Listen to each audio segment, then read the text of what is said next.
Terima kasih Pak. Ini berdasarkan pengalaman tadi sudah semakin terang, tetapi saya teringat kembali ketika puluhan tahun juga lah. Saya frustrasi karena apa? Nggak bisa bahasa roh. Eh, karena apa? Waktu itu kan ada juga istilah dibilang bahasa lidah atau glosolali gitu ya. Yang untuk yang sebelumnya. Jadi saya latih-latih pun nggak bisa. Akhirnya Ya kita mau memulai bagian masuk ke bagian yang ketiga ya dalam forum obrolan renungan baru dengan topik mulai dan selesaikan. Dan pada pertemuan yang pertama 2 minggu yang lalu, 21 yang lalu, kita sudah membahas mengenai Allah itu yang memulai dan Allah juga yang menyelesaikan.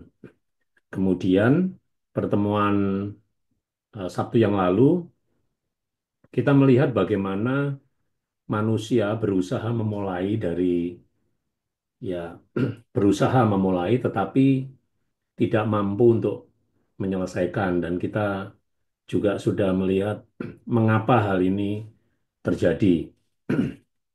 Ya seharusnya pekerjaan yang sudah dimulai oleh Allah di dalam ya diri kita itu seharusnya ya selesai ya. Hanya kenapa kok kita tidak bisa selesai?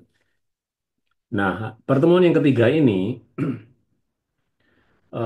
juga bagaimana memulai dengan Injil, ya memulai dengan Allah sendiri dan menyelesaikannya juga dalam roh. Artinya kita mulai, Allah yang memulai dan Allah yang menyelesaikan di dalam diri kita ini. Yang di dalam eh, surat Galatia disebutkan tentang ya memulai dengan roh dan mengakhirinya juga atau menyelesaikannya juga dengan roh. Memulai dengan Injil dan menyelesaikan dalam roh. Nah, di dalam Galatia pasal yang ketiga ayat 3 ini, saya bacakan ya. Adakah kamu sebodoh itu, kamu telah memulai dengan roh, maukah kamu sekarang mengakhirinya dengan daging? Jadi ternyata memang ada orang yang sudah mengalami Injil dan roh, jadi dia sudah mengikuti apa yang eh, Allah kerjakan di awal, tetapi kemudian hanya sampai di situ dan merasa puas diri. Ya kadang-kadang kan kita sering kali melihat ya ada orang itu kalau sudah memberi diri dibaptis, itu rasanya sudah puncak dari semua imannya gitu, sudah selesai santai-santai ya. Dia lupa bahwa itu baru mulai ya. Juga orang-orang yang kemudian merasa bahwa ya karena ketidakmengertiannya, ketika dia setelah selesai dibaptis, dia mengejar satu lagi ya, yang merupakan puncak dari iman Kristen katanya ya, yaitu penuh dengan roh dan berjalan dalam karunia-karunia. Dan akhirnya itu menjadi pengejaran orang-orang Kristen dan menganggap bahwa kalau orang dalam tanda kutip punya karunia roh dan kemudian bekerja mengoperasikan itu dalam kegiatan-kegiatan pelayanan, wah berarti memang ini imannya sudah level dewa gitu, level tinggi gitu. Sudah top markotop gitu ya, sudah bagus banget lah gitu. Dia dia pantas bisa mengajar lah dan seterusnya, pantas menjadi guru dan lain-lain. Tapi sebenarnya ya saya juga mengingat ketika ada banyak orang yang bekerja dalam pekerjaan roh itu ternyata Tuhan tidak mengenal dia. Jadi sekarang kita mau bahas ini masalahnya di mana? Bagaimana ya mengakhiri dengan roh itu bagaimana? Kan kita sudah banyak belajar yang mengenai mengawali di dalam roh ya. Tapi mengakhiri di dalam daging itu juga seperti apa? Nah, saya mau bincang-bincang dengan Pak One ya. Eh, mungkin gini Pak, ya kenapa ya kok ada banyak orang yang percaya yang sudah mulai dalam roh, tapi dia gagal dalam perjalanan mengikut Yesus. Nah, itu kira-kira apa yang utama, yang menjadi hambatan utama sehingga dia gagal di situ? Ya, seperti dalam kisah, banyak orang ikut Yesus, lalu ketika mendengar perkataan kebenaran Yesus yang berikutnya, mereka kemudian memutuskan untuk tidak lagi mengikut Yesus, mengundurkan diri. Artinya, ya tidak selesai ya eh, apa yang dia sudah mulai itu, apa yang dia apa namanya sudah mengikut Yesus itu, ya dia berhenti di tengah jalan di situ. Nah, kira-kira apa penyebab utamanya, Pak One? Mari Pak, silakan. Ya, Pak Nawam, makasih. Jadi ya pengantar ini mengingatkan kita dengan ini kan rangkaian dari pertemuan pertama, kedua, dan ketiga sampai malam ini, Pak, dan semua teman-teman. Kalau masih mengingat di bagian pertama, seperti tadi Pak Nawam beritahu, memang seharusnya Allah yang mulai semuanya, termasuk dalam diri kita tentang keselamatan, dan Dia juga menyelesaikan itu. Jadi sebenarnya tidak ada yang perlu kita khawatirkan. Di sini aja kita sudah dapat poin, Pak Nawang. Salah satunya memang ada beberapa faktor.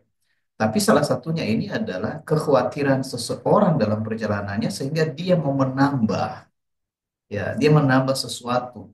Dan ini sebenarnya berhubungan dengan keinginan. Karena keinginan roh yang diberikan kepada seseorang ketika dia mengalami Injil seharusnya tidak penuh.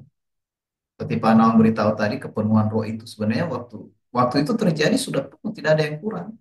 Makanya misalnya saudara-saudara ketika mengalami Injil, kalau Anda tidak kepenuhan, periksa baik-baik kembali.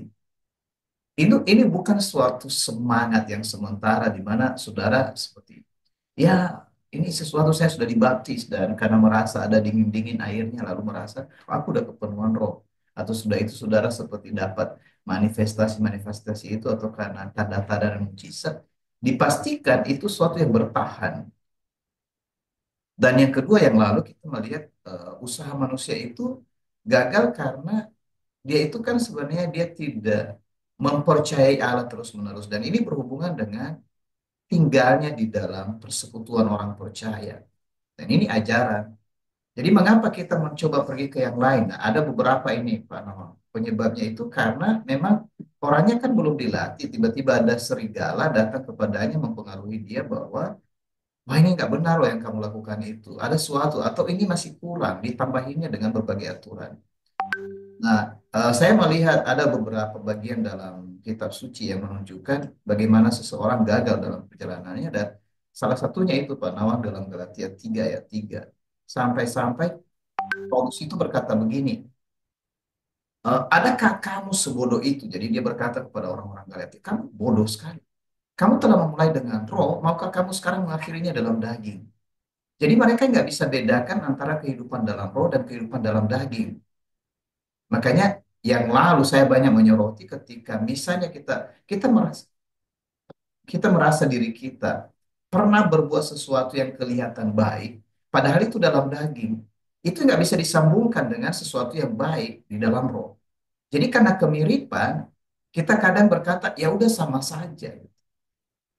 Kita sama saja. Jadi sebenarnya nggak sama, nggak ada yang baik-baik yang sama seperti itu. Jadi kalau misalnya dilihat dari poin yang paling utamanya dulu, mungkin kita perlu penjelasan satu persatu nanti bagian ini.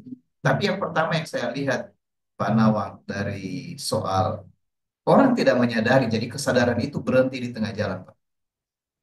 Kesadarannya seharusnya di awal gitu kan, dan terus menerus bahwa dia sudah bebas dari, dia tidak mungkin kembali hidup makan makanan yang seperti anak bungsu itu, Pak. Nggak mungkin dia kembali ke sana kan. Jadi kalau orang orang mau kembali ke sana, ada banyak istilah dalam kitab suci. Apakah misalnya hewan kembali kepada kebiasaannya dan seterusnya?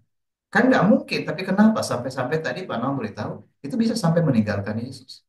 Memang ada tahap-tahapnya ini Pak Naum. Belum meninggalkan Yesus, tapi udah meninggalkan cara hidup dalam roh. Eh, dari saya sih berpikir begitu, Pak. Iya Pak. Tadi yang saya lihat ada satu kalimat bahwa ini karena perbuatan daging. Jadi karena keinginan daging yang kemudian dimasukkan dalam ya bagaimana dia mau menyelesaikan itu tapi dengan keinginannya sendiri. Saya ingat gini Pak, Paulus itu sedang kan dalam Galatia 3 ayat 3 ini kan dia sedang menegur jemaat di Galatia ya, yang ya sampai ada perkataan ya betapa kamu bodoh gitu. Yang sudah ya memulai dengan roh tapi kok mengakhiri dengan daging. Artinya memulai hidup iman ya dengan anugerah Roh Kudus itu, tapi kemudian mencoba mencampurkan, menambahkan atau berusaha menyempurnakan. Mungkin dianggap kurang sempurna nih pekerjaan roh ini. Jadi dia tambahkan dengan usaha-usaha sendiri berdasarkan keinginannya sendiri. Nah, ini saya melihat begini, Pak. Kalau saya melihat lebih, sebetulnya ini kan karena ada ajaran-ajaran yang berkembang ya, Pak, yang diajarkan di antara orang-orang Kristen. Bahwa kalau kamu mau eh, mengiring Yesus, itu mesti begini, begini, begini. Tapi yang diajarkan mesti begini, begini, dan begitu itu bukan ajaran Yesus. Tapi ya ajarannya sendiri atau aturan-aturan yang sudah disepakati organisasi, aturan gereja dan lain-lain. Kalau mungkin pada zaman Galatia itu eh, murid-murid Yesus di Galatia atau jemaat di Galatia itu masih menambahkan hukum Taurat lah, kira-kira begitu. Ya. Hukum Taurat masih dianggap kalau tidak melakukan hukum Taurat tidak sempurna ini. Hmm. Jadi masih dianggap sebagai sesuatu yang menyempurnakan. Nah, itu tanggapan saya, Pak.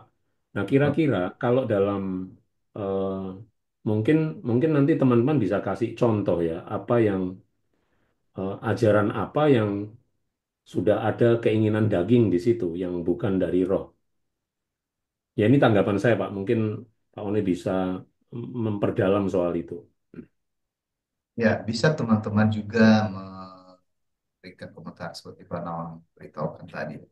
Perlu memang apa realisasi apa namanya realita yang dilihat oleh teman-teman. Mungkin baik kalau diminta teman-teman membacakan Galatia itu ya Pak, mulai dari ayat 1 sampai 3 Pak. Kalau ada yang bersedia Galatia 3, Galatia ya, membaca Galatia 3 ayat 1 sampai 3, silakan. Saya baca ya, Pak. Silakan. Hai orang-orang Galatia yang bodoh, siapakah yang telah mempesona kamu? Bukankah Yesus Kristus yang disalib itu telah dilukiskan dengan terang di depanmu? Hanya ini yang hendak ku ketahui daripadamu. Adakah kamu telah menerima roh karena melakukan hukum Taurat, atau karena percaya kepada pemberitaan Injil? Adakah kamu sebodoh itu? Kamu telah memulai dengan roh. Maukah kamu sekarang mengakhirinya di dalam daging? Oke. Jadi memulai dengan kamu memulai dengan apa? Dari mana gitu? Saya kan begini Pak Nawang dan Bu Sona dan teman-teman. Ada orang yang menyaksikan bahwa dalam dirinya ini, wah ini baru aku dengar ini berita Injil yang jelas Pak. Baru gitu kan. Kalau memang baru berarti harus ada sesuatu yang dipisahkan kan. Ini persoalan murid-murid pertama memang yang ada pada masa Yesus selain daripada yang 12, kadang-kadang yang 12 ini juga terjebak. Karena mereka melihat bahwa ada sesuatu yang baik di masa lalu mereka itu. Dalam hukum Taurat. Dan bukan hanya baik Pak, itu sesuatu kebanggaan. Kalau kita pernah membanggakan sesuatu, itu agak susah kita lepaskan begitu saja. Tapi kalau sempat nanti lepas, kita terpesona dengan Injil, tapi kemudian dalam beberapa waktu kita mengambilnya lagi karena kita terpesona lagi dengan itu. Kenapa? Muncul kebanggaan diri. Makanya saya katakan di awal tadi, ini persoalan keinginan sih. Kalau keinginan lama kita itu dibangkitkan, manusia lama kita itu dibangkitkan, maka sesuatu terjadi yang aneh di sana. Keanehan itulah yang menyebabkan seseorang kembali kepada kehidupan lama. Nah, jadi kalau misalnya kembali kehidupan lama, kehidupan yang lama dengan cara itu kehidupan yang boleh dikatakan dalam tanda petik itu kehidupan yang bodoh. Jadi kata bodoh ini di dalam bahasa yang digunakan oleh Paulus itu berarti kurang pengertian dari pengertian awal. Kan diberikan kepada kita sebenarnya pengertian mengapa kita sampai meninggalkan cara hidup lama dengan aturan yang lama itu dan mengikuti Kristus. Kan seharusnya ada apa? Ada pertanda di sana. Tapi mengapa jadi kurang akal budinya? Nah, ini berbicara soal akal budi. Karena kalau kehilangan akal budi lagi, berarti menggunakan akal lain, akal yang benar. Jadi diingatkan kepada orang-orang Galatia bahwa jangan jangan kehilangan fokus dengan Injil. Yang membuat kamu terpesona itu, yang membuat kamu percaya itu, yang membuat kamu menerima roh saja. Itu dari mana coba? Ya itu mengingatkan kita hari ini, teman-teman, agar ya janganlah sampai sampai seperti masih terpesona dengan cara yang lain. Coba nanti cerita di sini teman-teman. Punya pengalaman nggak sampai seolah-olah terpesona lagi dan melihat masa lalu saudara yang mirip. Terlebih karena aturan-aturan gereja misalnya ditambahkan begini, ini loh begini. Dibuat kita khawatir sehingga kadang kita jadi ngambek, udah nggak usah ikut aja Injil gitu kan. Dan itu Paulus merasa bahwa bagaimana kamu itu memulai dengan roh. Jadi kalau memulai dengan roh itu berarti memulai kehidupan yang bukan karena karyamu atau karya yang lain atau hukum apapun, tetapi itu karena roh. Jadi ya mungkin segitu dulu Pak. Bagus kalau misalnya ada partisipasi dari teman-teman. Atau saya pikir nggak tahu apa yang dilihat Pak Nawang sendiri dalam kehidupan. Karena kadang-kadang kan tidak persis sama Pak yang dialami orang beda-beda. Tapi Iya, ujungnya di sana ya, ujungnya di sana saya melihat. Ya, silakan. iya. Sebenarnya bukan juga hanya apa yang diajarkan di gereja, Pak, yang ditambah-tambahkan ya. Ya seperti kita lihat ya kalau di sejak sekolah minggu kan kita diajarin ya oleh guru sekolah minggu supaya kita berdoa yang tidak tutup mata dan tidak lipat tangan nanti masuk neraka gitu. Lalu yang berisik ini mau pulang nih, yang masih rewel nanti masuk neraka gitu. Yang duduknya baik masuk surga. Nah, ini kan sudah ya ini kan ajaran-ajaran yang mungkin sepintas terdengar lucu tapi konyol sebetulnya ya. Keliru ya. Eh, belum lagi ya ajaran-ajaran yang pasti nanti teman-teman bisa kasih contoh yang di dalam eh, yang seringkali diajarkan gereja yang tidak bertanggung jawab gitu. Tapi yang kedua, ini saya menyoroti keinginan daging, Pak. Keinginan daging terutama supaya kita nanti bisa nanti kemudian bagaimana ya mengakhiri dalam roh itu bagaimana. Tapi kan kita harus tahu dulu yang daging ini juga memisahkan ini seperti apa. Eh, bukan hanya aturan dalam gereja atau ajaran dalam gereja, tapi juga adat istiadat, Pak. Jadi adat istiadat atau ya apa namanya, seperti ada juga dongeng nenek moyang atau cerita-cerita nenek moyang yang kemudian dianggap sebagai satu ajaran.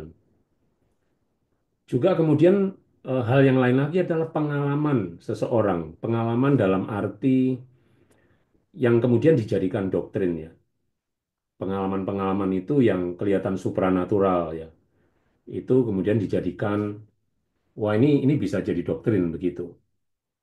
Lalu ada orang yang juga ya misalnya dalam kehidupan sehari-hari orang percaya itu mudah terkecoh untuk mengikutinya hanya karena orang itu bisa menyembuhkan misalnya atau ada tanda-tanda ajaib gitu ya. Lalu mudah terkecoh ke sana yang menyatakan bahwa bagi orang percaya itu adalah kalau itu sudah tanda ajaib itu pasti berasal dari Tuhan gitu. Sehingga mereka ya mudah sekali mengikuti apa yang disarankan misalnya. Nah, di sini Pak yang kemudian menjadi persoalan sehingga orang juga sulit akhirnya melihat ini ya karena mereka memang tidak tidak kembali kepada kesadaran yang awal tadi ya, yang pertama tadi pengalaman pertama sebagai orang percaya ketika dimerdekakan dari dosa. Mereka kemudian mencampurnya dengan hal itu yang dianggap memang ini juga benar kok gitu. Ya, ada sandingan di situ. Ya itu kira-kira Pak tanggapan saya yang ini saya masih di mengenai keinginan-keinginan daging ini yang muncul juga. Silakan Pak. Ya, itu baik sekali Pak. Mungkin kita perlu ngobrol juga ini dengan teman-teman gimana gimana sesudah Anda mengalami Injil. Tadi Pak Nawang kan memberitahu apa yang dilihat. Eh, karena ini berhubungan dengan kehidupan, memang kehidupan sehari-hari sebenarnya. Hmm. Belum, kita masih nunggu ada respon dari teman-teman. Tapi saya bisa berikan beberapa hal yang saya lihat, Pak. Keinginan daging itu yang memicu itu. Karena kalau fokus kita sekarang, jadi artinya nanti kita berbicara tentang keinginan roh. Memang keinginan daging ini dipertentangkan dengan keinginan roh. Di beberapa bagian dalam Alkitab, saya masih soroti Galatia, Pak. Misalnya teman-teman, kalau ada yang berkenan baca Galatia 5 ayat 19-21. Galatia 5, 11-21. Kita mau lihat ciri-ciri keinginan daging di sana. Dan dewasa ini seperti apa? Kan kalau kita membahas banyak pun teks literatur di Alkitab, kalau kita nggak mengerti sekarang sama saja. Silakan Galatia 5 ayat 19-21. Baca Pak, Silakan. Galatia 5 ayat 11 sampai 21 ya Pak ya, terjemahan baru. Dan Ya. lagi aku ini saudara-saudara, jikalau aku masih memberitakan sunat, mengapakah aku masih dianiaya juga? Sebab kalau demikian, salib bukan batu sandungan lagi. Baiklah mereka yang menghasut kamu itu mengebirikan saja dirinya. Saudara-saudara, memang kamu telah dipanggil untuk merdeka. Tetapi janganlah kamu mempergunakan kemerdekaan itu sebagai kesempatan untuk kehidupan dalam dosa, melainkan layanilah seorang akan yang lain oleh kasih. Sebab seluruh hukum Taurat tercakup dalam satu firman ini, yaitu kasihilah sesamamu manusia seperti dirimu sendiri. Tetapi jikalau kamu saling menggigit dan saling menelan, awaslah supaya jangan kamu saling membinasakan. Maksudku ialah, hiduplah oleh roh, maka kamu tidak akan menuruti keinginan daging. Sebab keinginan daging berlawanan dengan keinginan roh, dan keinginan roh berlawanan dengan keinginan daging. Karena keduanya bertentangan, sehingga kamu setiap kali tidak melakukan apa yang kamu kendaki. Akan tetapi, jikalau kamu memberi dirimu dipimpin oleh roh, maka kamu tidak hidup di bawah hukum Taurat. Perbuatan daging telah nyata, yaitu percabulan, kecemaran, hawa nafsu, penyembahan berhala, sihir, perseteruan, perselisihan, iri hati, amarah, kepentingan diri sendiri, percideraan, roh pemecah, kedengkian, kemabukan, pesta pora, dan sebagainya. Terhadap semuanya itu kuperingatkan kamu, seperti yang telah kubuat dahulu, bahwa barang siapa melakukan hal-hal yang demikian, ia tidak akan mendapat bagian dalam kerajaan Allah. Demikian, Pak. Terima kasih Kak Sabet. Ya, ini menarik di sini Pak Nawang. Malah Paulus itu memperluas lagi dengan daftar ini gitu kan. Apa yang terjadi dengan orang yang terpicu oleh karena kalau kita lihat di atas, Paulus ini menyoroti karena orang bergantung kepada hukum lama, Pak. Dalam hal ini hukum Taurat dan itu hukum Allah yang sudah selesai ketika Kristus datang. Yang susahnya sekarang karena misalnya begini, Pak. Hukum Taurat dibanding hukum gereja, gereja itu siapa yang buat? Hukum-hukum dalam gereja itu manusia. Tapi pinjam ayat gitu. Jadi ini plagiat yang pernah kita bahas, pakai ayat Alkitab, pakai nama Yesus, masukkan di dalam aturan kita, tapi kita pakai nama organisasi, dan kita berpikir ini hal rohani seperti tadi kan. Muncul tiba-tiba pengajar ini, pengajar yang jadi artinya, pengajar yang tiba-tiba diviralkan di mana-mana bahwa anak-anak harus berdoa lipat tangan. Kalau tidak lipat tangan, nanti apa namanya, entah macam-macam lah ditakut-takuti kan. Memang landasan pemikirannya itu pasti ajaran nenek moyang. Bayangkan, ajaran Taurat, ajaran nenek moyang, ajaran yang dimasukkan di dalam kelompok-kelompok orang percaya. Nah, teman-teman, kalau ini terjadi, coba perhatikan dalam hidup saudara sebagai orang yang mengaku diri sebagai Kristen. Itu masuk. Makanya yang lalu kan ini ada kultnya, ada animismenya, ada sinkritisnya, dan seterusnya. Ini membuat kita menjadi betul-betul bingung cara hidup sekarang karena berbagai aturan yang ditambah-tambahkan. Nah, jadi kalau di sini kita bisa melihat ada beberapa hal yang disoroti memang oleh Paulus. Jadi di sana malah ada gaya hidup yang memuja keinginan gitu. Keinginan ini kan termasuk nafsu, termasuk seksualitas, termasuk cara hidup yang coba bayangkan yang tersebar di seluruh bumi sekarang. Kalau bahasa misalnya LGBT itu disinggung, itu sekarang menjadi masalah apa namanya, masalah sosial yang hebat karena dianggap rasis kalau menyinggung itu gitu kan. Itu sudah menjadi agama sekarang, agama LGBT dan seterusnya. Karena itu, kenapa itu jadi dikuatkan? Kenapa itu jadi dikokohkan? Tanpa sadar karena mereka mencoba mendapatkan satu hukum kebebasan. Hukum kebebasan menurut keinginan nafsu mereka. Gitu. Yang lain apa? Kecintaan terhadap apa namanya? Material dan kekuasaan. Ketika orang menginginkan sesuatu, Pak, saya lihat seperti di gereja-gereja itu, mengapa terjebak dengan apa namanya aset?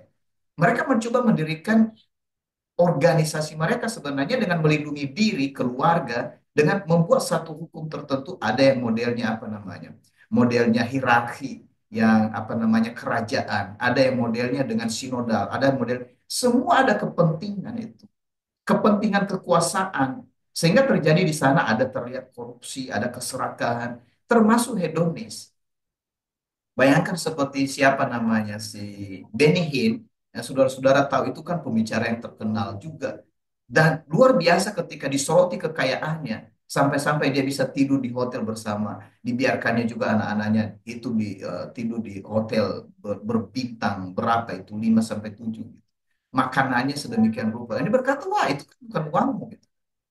Tapi tiba-tiba belakangan jadi seperti bertobat, dimasukkan di neraka. Berbagai macam cara untuk mengembalikan identitasnya. Tapi bukan lagi identitas karena Kristus. Orang membuat itu, Pak. Jadi bukan hanya orang-orang bawah, tapi orang-orang atasan dan bayangkan pengikut mereka hidup semua dengan cara itu.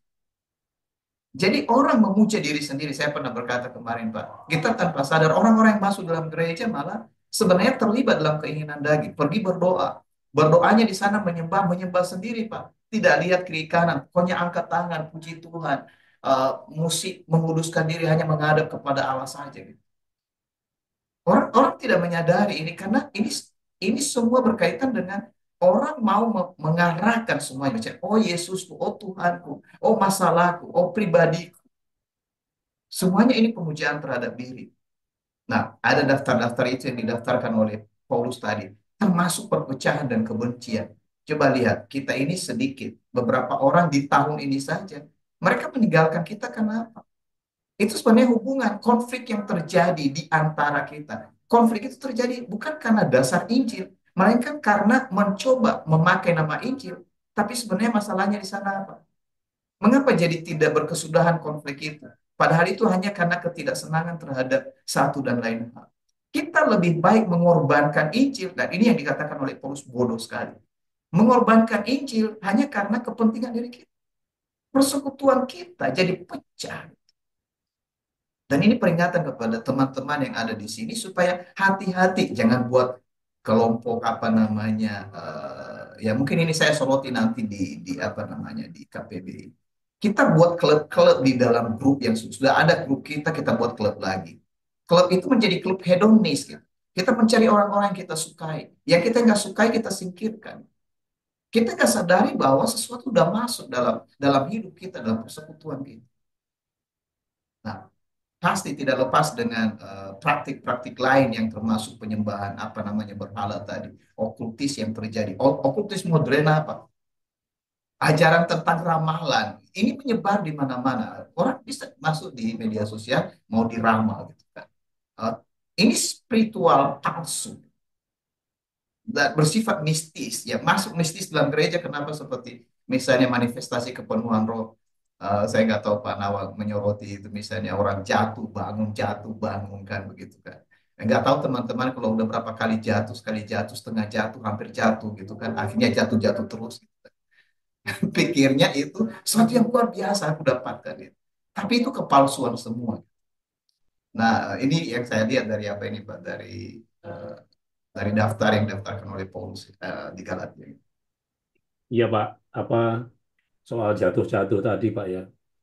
Saya saya pernah coba lihat di kitab suci ya.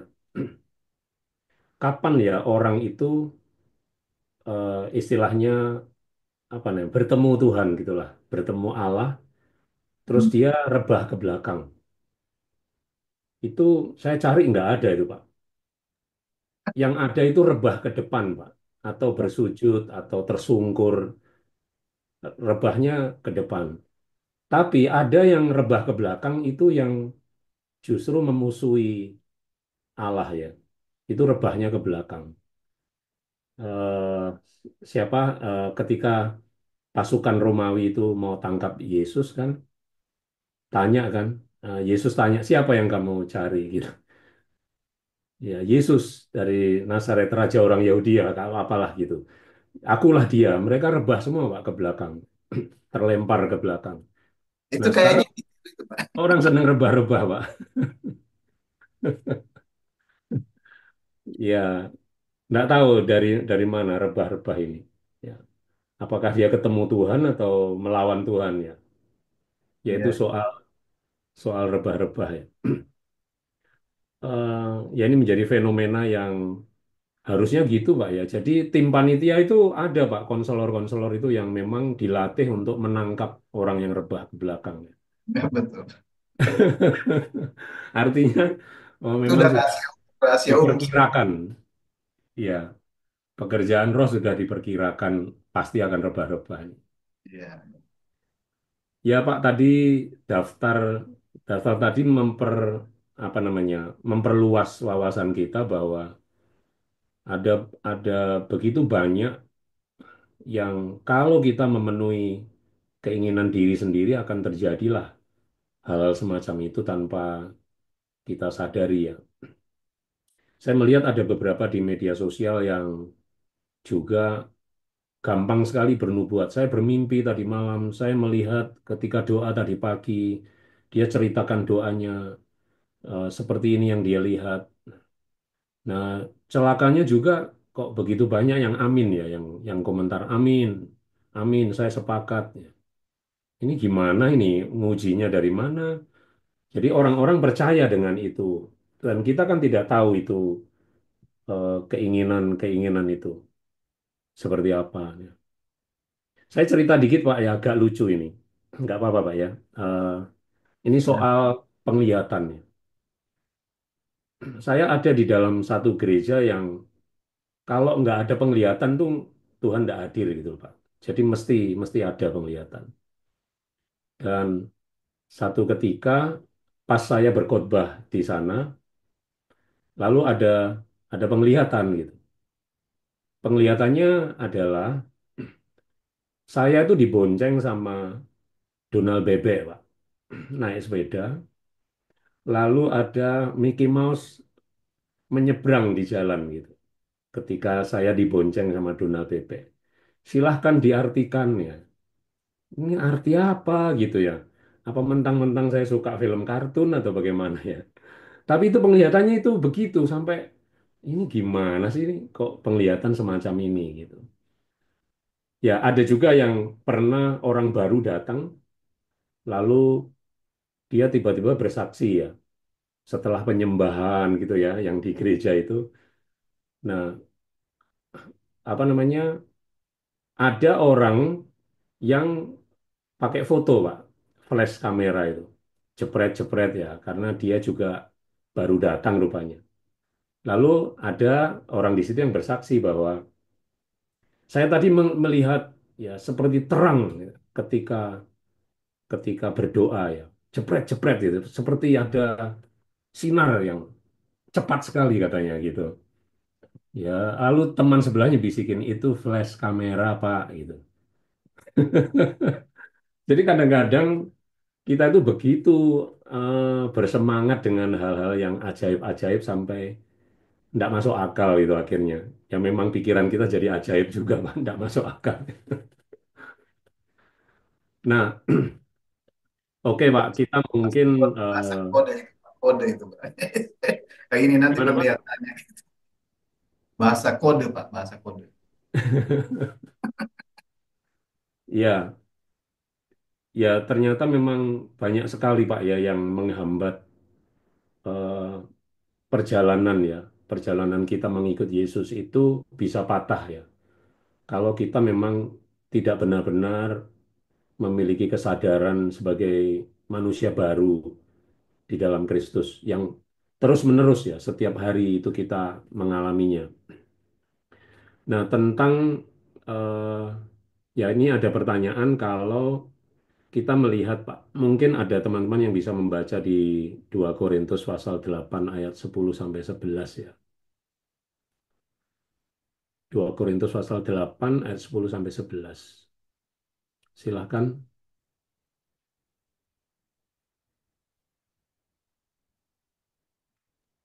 Saya baca ya, Pak.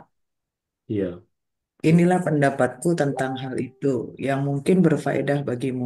Memang sudah sejak tahun yang lalu kamu mulai melaksanakannya dan mengambil keputusan untuk menyelesaikannya juga. Maka sekarang selesaikan jugalah pelaksanaannya itu.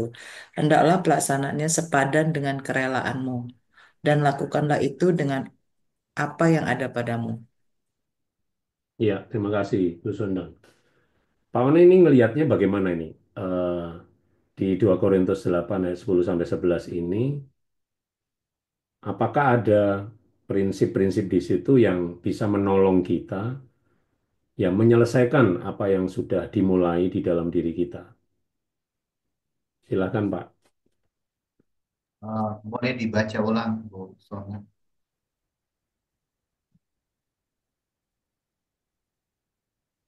Bu Sundang bisa baca ulang. Oh, oke. Inilah pendapatku tentang hal itu yang mungkin berfaedah bagimu. Memang sudah sejak tahun yang lalu kamu mulai melaksanakannya dan mengambil keputusan untuk menyelesaikannya juga. Maka sekarang selesaikan jugalah pelaksanaannya itu. Hendaklah pelaksanaannya sepadan dengan kerelaanmu dan lakukanlah itu dengan apa yang ada padamu. Jadi ini salah satu bagian lain yang menyoroti tentang eh, apa namanya cara penyelesaian. Tadi Pak Nawang karena ini kita lagi fokus ke sebenarnya saya nunggu tadi daging dan apa namanya roh tadi ya. Jadi ini satu bagian sebenarnya bagian ini bagaimana memulai dalam roh terus dalam roh. Dan ada masalah penghalangnya daging itu yang kita bahas tadi. Mengapa kita bahas daging? Saya pikir apa yang dijelaskan Pak Nawang tadi itu berhubungan karena ini penghambat. Nah sekarang kalau ini udah maju, jadi maju ini dalam praktek sebenarnya ini kan dalam praktek pemberian. Jadi ini memang termasuk dalam bagian menyelesaikan dengan tekun satu pekerjaan yang kelihatan hanya sementara. Jadi di sana kata, nah misalnya kalau digunakan kata memulai, ini kan ini berarti mereka itu telah memulai dengan baik dan penuh semangat. Jadi misalnya seperti ini, ketika kita masuk di kursus pelayanan Injil, apa yang kita mulai di sana? Apa sesuatu yang baik dan penuh semangat yang saudara-saudara lakukan? Beberapa orang yang baru baru mendapatkan ini, mereka baru, wah ini betul. Saya kemarin diberitahukan bahwa ada yang baru ikut kursus, sebenarnya dia nggak tertarik itu. Dibicarakan di apa namanya di onsite, tapi seperti ya santai-santai aja. Jadi ada orang beritahu kepada saya, Bapak tahu nggak ini orang ini saya nggak sebut namanya. Jadi ini orang orang ini dulu kan nggak ya acuh tak acuh. Sekarang dia di apa namanya di online itu begitu bergairah hidupnya. Nah, teman-teman, kalau ada seperti itu kan kita bersuka cita melihatnya ya, karena dia sedang memulai. Tapi bagaimana? Apakah itu mau menyelesaikan? Nah, teman-teman di KPBI misalnya, apakah Anda mau menyelesaikan KPBI ini sampai selesai? Kita waktu orientasi, jadi kita mau selesai sampai nanti bagian ketiga. Ada nggak di antara kita yang siap sejauh itu? Karena di tengah-tengah itu kita tidak hanya berkumpul untuk KPBI, tapi karena ada pekerjaan-pekerjaan yang kita kerjakan. Nah, di sini pentingnya kalau selama ini saudara misalnya orang sering berkata buahnya apa ya membawa jiwa-jiwa. Coba cek itu saudara. Kalau selama ini saudara sama sekali tidak bergairah untuk bercerita Injil. Sebenarnya itu bercerita Injil kepada orang lain. Malah yang kita buat itu tadi yang saya awasi hati-hati. Kita malah buat klub-klub rohani gitu kan. Kita cari teman yang kita sukai. Akhirnya kita bukan membawa berita Injil. Tapi kita membicarakan orang gitu. Dulu pernah saya membahas ini tentang gosip, fitnahan, curhat dan sebagainya. Dan di sini Paulus menyoroti tentang Sesuatu yang kamu sudah mulai itu selesaikan. Kalau kamu udah ada janji, kadang orang menggunakan ini janji iman sebenarnya kan. Oke, kami mau lakukan ini. Kita sudah mulai mengerjakan ini. Misalnya kan sekarang ada apa namanya teman-teman kita si apa namanya Kak Yeni dan Kak Cahaya di sana. Waktu mereka ada di sana, pernahkah saudara waktu memulai itu, oh saya akan lakukan ini dan bisa selesai nggak? Atau hanya euforia semata gitu? Dan Paulus berkata bahwa selesaikan ini dalam artinya membawa sesuatu kepada titik sempurna penuh bahwa memang itu sudah dilakukan. Dan ini dikerjakan bukan hanya pribadi, melainkan tim. Itu tim. Jadi Paulus menekankan yang setara dengan ajaran yang keseluruhan tentang bagaimana hidup. Masih ingat teman-teman tiga kata itu, kata baik, bijak, dan setia. Di sini ada kesetaraan dengan itu karena Paulus menekankan soal ketekunan yang sangat penting untuk menyelesaikan sesuatu yang masuk di dalam dukungan pekerjaan pekerjaan Tuhan. Jadi ada banyak yang bersemangat kan pada awalnya mereka memulai dengan iman. Dan biasanya kalau dimulai dengan iman kasihnya hidup. Tetapi pengharapan itu mulai nggak tahu kalau ini bisa nanti. Nah mulai kasihnya kurang. Nah kalau kasihnya kurang bergerak bukan karena iman lagi, bergerak karena terlalu terpaksa. Jadi ketekunannya tidak ada. Padahal panggilan kita ini dalam Kristus, panggilan memulai dengan iman berarti segala sesuatu yang dilakukan tanpa iman bahkan itu dihitung dosa. Jadi kalau kita mulai dengan iman, itu keyakinan yang membuat kita bersemangat, bertekun, bukan menjadi pemula yang baik, tetapi penyelesai yang baik juga. Uh, Oke, sekian dulu yang saya bisa lihat, Pak. Ya, jadi eh, ya tentu saja kita sudah memulai dengan roh, Pak ya, dengan sesuatu yang benar. Lalu kadang-kadang kemudian kita mulai eh, eh, ya saya kepakai kata mencoba menyelesaikan menurut petunjuk itu. Lalu di tengah-tengah jalan mungkin kita agak tersendat, agak ragu, atau mungkin kita bertanya-tanya ini kita sudah benar atau enggak ya gitu. Dan kemudian ada dorongan di sini, ya kamu sudah mulai gitu. Dan sekarang selesaikan aja. Nah kadang-kadang itu Pak yang membuat orang kemudian terhenti sejenak dan mulai berpikir, yang saya jalankan ini benar atau enggak ya? Nah, yang saya ikuti ini benar atau enggak ya? Mungkin ikut KBBI, sudah sampai Bahan Ajar 8, 1A ini. Lalu masih ada banyak pertanyaan, lalu kemudian ya ajarannya benar sih gitu. Tapi apa benar ya ini ya, kelompok ini ya? Nah, kadang-kadang ada keraguan-raguan itu Pak di tengah jalan, termasuk ketika ya kita sudah mengalami ya kemerdekaan dari dosa, lalu saya harus ngapain ya? Ketika ngomong soal panggilan, oh saya akan memberitakan Injil. Lalu mungkin ada pendapat orang-orang, masa kerjaanmu cuma memberitakan Injil, memberitakan Injil doang gitu. Nggak ada pelayanan yang lain kah? Ya, sok memberitakan Injil terus gitu. Lalu mulai ragu-ragu mungkin. Eh, iya ya, masa cuma ini tok ya, ini aja gitu. Terus lihat yang lain kok bisa melayani dengan berbagai variasi ya. Oh, dan macam-macam ya. Lalu kemudian timbul keinginan, saya ini kan suaranya bagus ya, saya pengen jadi anu lah, WL lah. Ya, kemudian tertarik lah di situ ya. Kan itu bisa saja Pak ya, karena mungkin eh, dia menjadi bimbang.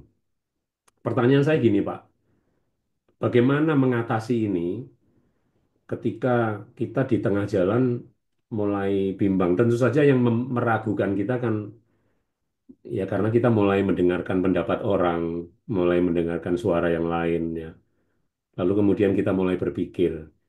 Nah, sebelum apa namanya eh, terlambat ya, bagaimana nih Pak untuk mengingatkan kita semua supaya kita bisa selesaikan perjalanan ini dengan baik.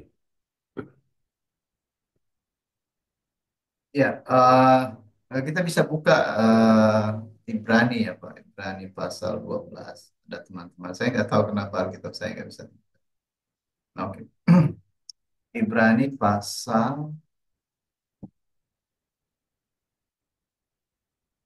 12.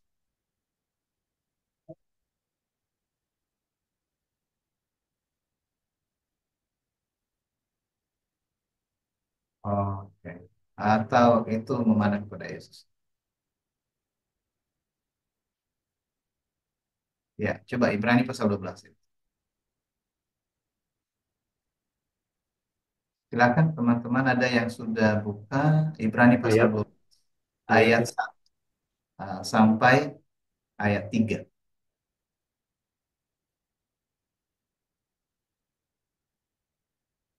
Ibrani 12 ayat 1. Saya baca ya, Pak. Silakan. Nasihat supaya bertekun dalam iman. Karena kita mempunyai banyak saksi, bagaikan awan yang mengelilingi kita. Marilah kita menanggalkan semua beban dan dosa yang begitu merintangi kita, dan berlomba dengan tekun dalam perlombaan yang diwajibkan bagi kita. Marilah kita melakukan dengan mata yang tertuju kepada Yesus, yang memimpin kita dalam iman, dan yang membawa iman kita itu kepada kesempurnaan, yang dengan mengabaikan kehinaan tekun memikul salib ganti sukacita yang disediakan bagi Dia, yang sekarang duduk di sebelah kanan tahta Allah. Ingatlah selalu akan Dia yang tekun menanggung eh, bantahan yang sehebat itu terhadap dirinya dari pihak orang-orang berdosa, supaya jangan kamu menjadi lemah dan putus asa. Iya. Jadi tadi kan pertanyaannya kan Pak Nawang kan, bagaimana cara mengatasi ketika ini terjadi? Sebenarnya kalau kita lihat ini semua kan karena ada ajaran kerajaan Allah, lalu disusupin ajaran lain dalam diri. Nah, hal ini membuat seseorang menjadi beralih pandangan atau fokus. Jadi di sini kita diingatkan supaya pandangan kita dulu jangan goyah. Seperti ketika Petrus disuruh, ayo silakan turun di air. Dan dia mulai berubah arah pandangannya kepada Kristus dan melihat yang terjadi di sekitarnya. Bukankah tadi banyak angin, maksudnya badai ada, kenapa dia baru sadari sekarang ada angin? Gitu. Tapi tadi dia tidak sadari, dia hanya melihat Yesus. Coba ya teman-teman, bisa bisa melihat itu ketika saudara memiliki iman, saudara hanya memandang kepada Yesus. Tetapi kenapa tiba-tiba beralih fokus? Nah, saya ke apa namanya, mengingat apa yang terjadi di Taman Eden. Semula kan mereka hanya satu fokus. Allah sudah berfirman dan mereka memegang firman itu, jangan makan buah yang disebut pengetahuan yang baik dan yang jahat. Tapi kenapa Hawa matanya beralih fokus dan lebih memandang, sering memandang? Makanya teman-teman yang sudah ikut Injil, janganlah sering-sering nonton yang lain. Jangan, oh, nggak apa-apa kok Pak, mau buat perbandingan. Lama-lama berbanding, lebih bandingnya ke sana gitu. Akhirnya, udahlah, sama seperti Pak Nawang tadi. Wah, ini masa saya nggak pernah WL lagi di sini, nggak pernah main musik lagi di sini. Doa pun nggak dikasih. Wah, ini pelayanan saya apa ini gitu kan. Bagaimana shape saya, bagaimana bentuk saya. Wah, ini pelajaran dari luar Injil ini begitu seperti banjir kepada telinga para pendengar. Apa yang nggak goyah gitu kan. Nah, biasanya itu berpadu Pak Nawang, berpadu. Cara mengatasinya, saya tadi sudah berkata, ini dulu, pegang baik-baik, jangan beralih. Kalau beralih kembali dalam persekutuan, cek lagi tanya kepada. Makanya saya berkata kepada teman-teman, hati-hati dengan di antara kita loh. Saya sebenarnya tahu ada yang coba ciptakan ajaran sendiri, masih tetap di sini gitu. Apalagi mereka yang udah di luar. Saya misalnya begini, saya menyampaikan ajaran begini, ya nanti kita pakai alasan itu kan bahasa Pak One itu memang jadi multitafsir. Jadi diambil lain gitu kan. Sebenarnya nggak perlu multitafsir, ajaran-ajaran Paulus biasa. Memang Petrus apa namanya menyoroti, tapi bukan menyoroti orang benar. Yang disoroti Petrus itu orang-orang yang memang pikirannya binasa, memanfaatkan ajaran saudara kita Paulus yang memang bahasanya tinggi itu. Tapi bukan berarti salah ajaran Paulus. Ini bukan bela diri ya. Maksudnya, oh ini benar ya ajaran Paulus ini kan. Maksudnya padahal bahasanya belepotan gitu kan. Bukan begitu, karena kita kan sudah punya roh. Roh yang mengajarkan kita untuk ya Saya begini ya, ada orang pun berbicara tapi murni, bahasanya itu belepotan, tapi saya tahu orang ini benar. Kita bisa lihat, saya pikir teman-teman bisa melihat itu. Tapi karena dasar kalau hati kita jahat, lurus-lurus pun kita belokkan. Nah ini udah lain. Hati-hati, saya berikan peringatan ini kepada teman-teman karena bukan hanya karena pengalaman yang lama, tapi prinsip kitab suci, orang yang beralih fokus kepada titik utama Injil, itu akan cenderung menjadi jatuh. Yang kedua, kita coba baca satu ayat lagi di Yakobus pasal 4. Coba, ada yang bisa baca Yakobus pasal 4.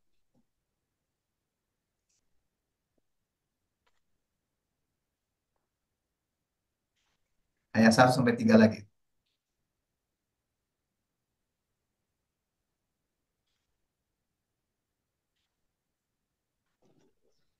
Saya baca, Pak. Silakan. Yohanes 4 ayat 1 sampai 3 terjemahan baru.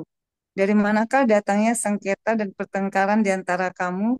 Bukankah datangnya dari hawa nafsumu yang saling berjuang di dalam tubuhmu? Kamu mengingini sesuatu, tetapi kamu tidak memperolehnya. Lalu kamu membunuh, kamu iri hati, tetapi kamu tidak mencapai tujuanmu. Lalu kamu bertengkar dan kamu berkelahi. Kamu tidak memperoleh apa-apa karena kamu tidak berdoa. Atau kamu berdoa juga, tetapi kamu tidak menerima apa-apa karena kamu salah berdoa.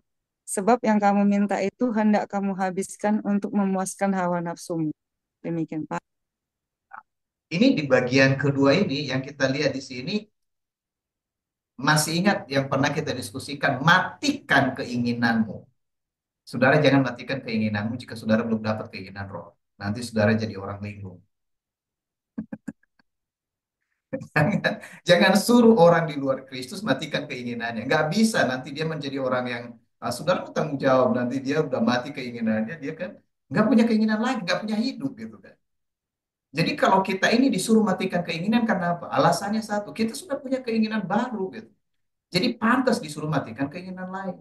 Nah pertanyaannya saudara, gimana gairah saudara? Saudara gairah karena keinginan roh atau masih bergairah dengan keinginan lama itu yang saudara sudah anggap itu tidak berguna gitu? Seperti mengambil sesuatu dari sampah yang sudah sebenarnya sudah tambah jorok di sana tapi mau ambil lagi cara hidup yang lama.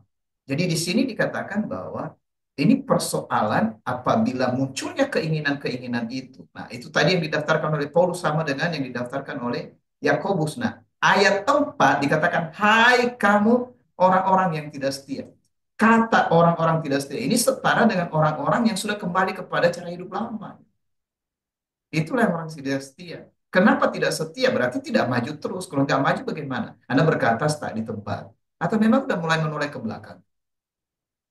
Jadi beralih fokus tadi. Jadi dua itu yang bisa saya bagikan Pak Namo dan teman-teman. Bisa dikembangkan lebih jauh. Poin yang paling utama agar kita, jadi untuk mengatasi ini, agar kita hidup di dalam roh, tidak hidup dalam daging.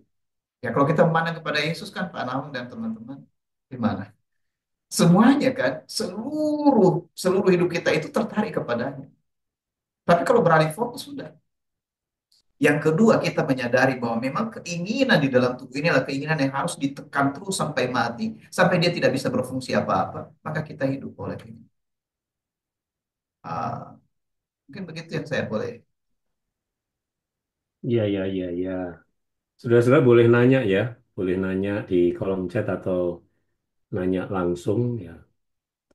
Eh, ya supaya ada perluasan-perluasan apa yang kita bicarakan malam hari ini. Pak One, kalau ya sambil menunggu saudara-saudara bertanya atau menanggapi, ya silahkan ya. Ada eh, yang saya baca di 2 Timotius 4 ayat 7, Pak, mengenai mengakhiri pertandingan ya dengan baik. Mungkin saya bisa bacakan ya.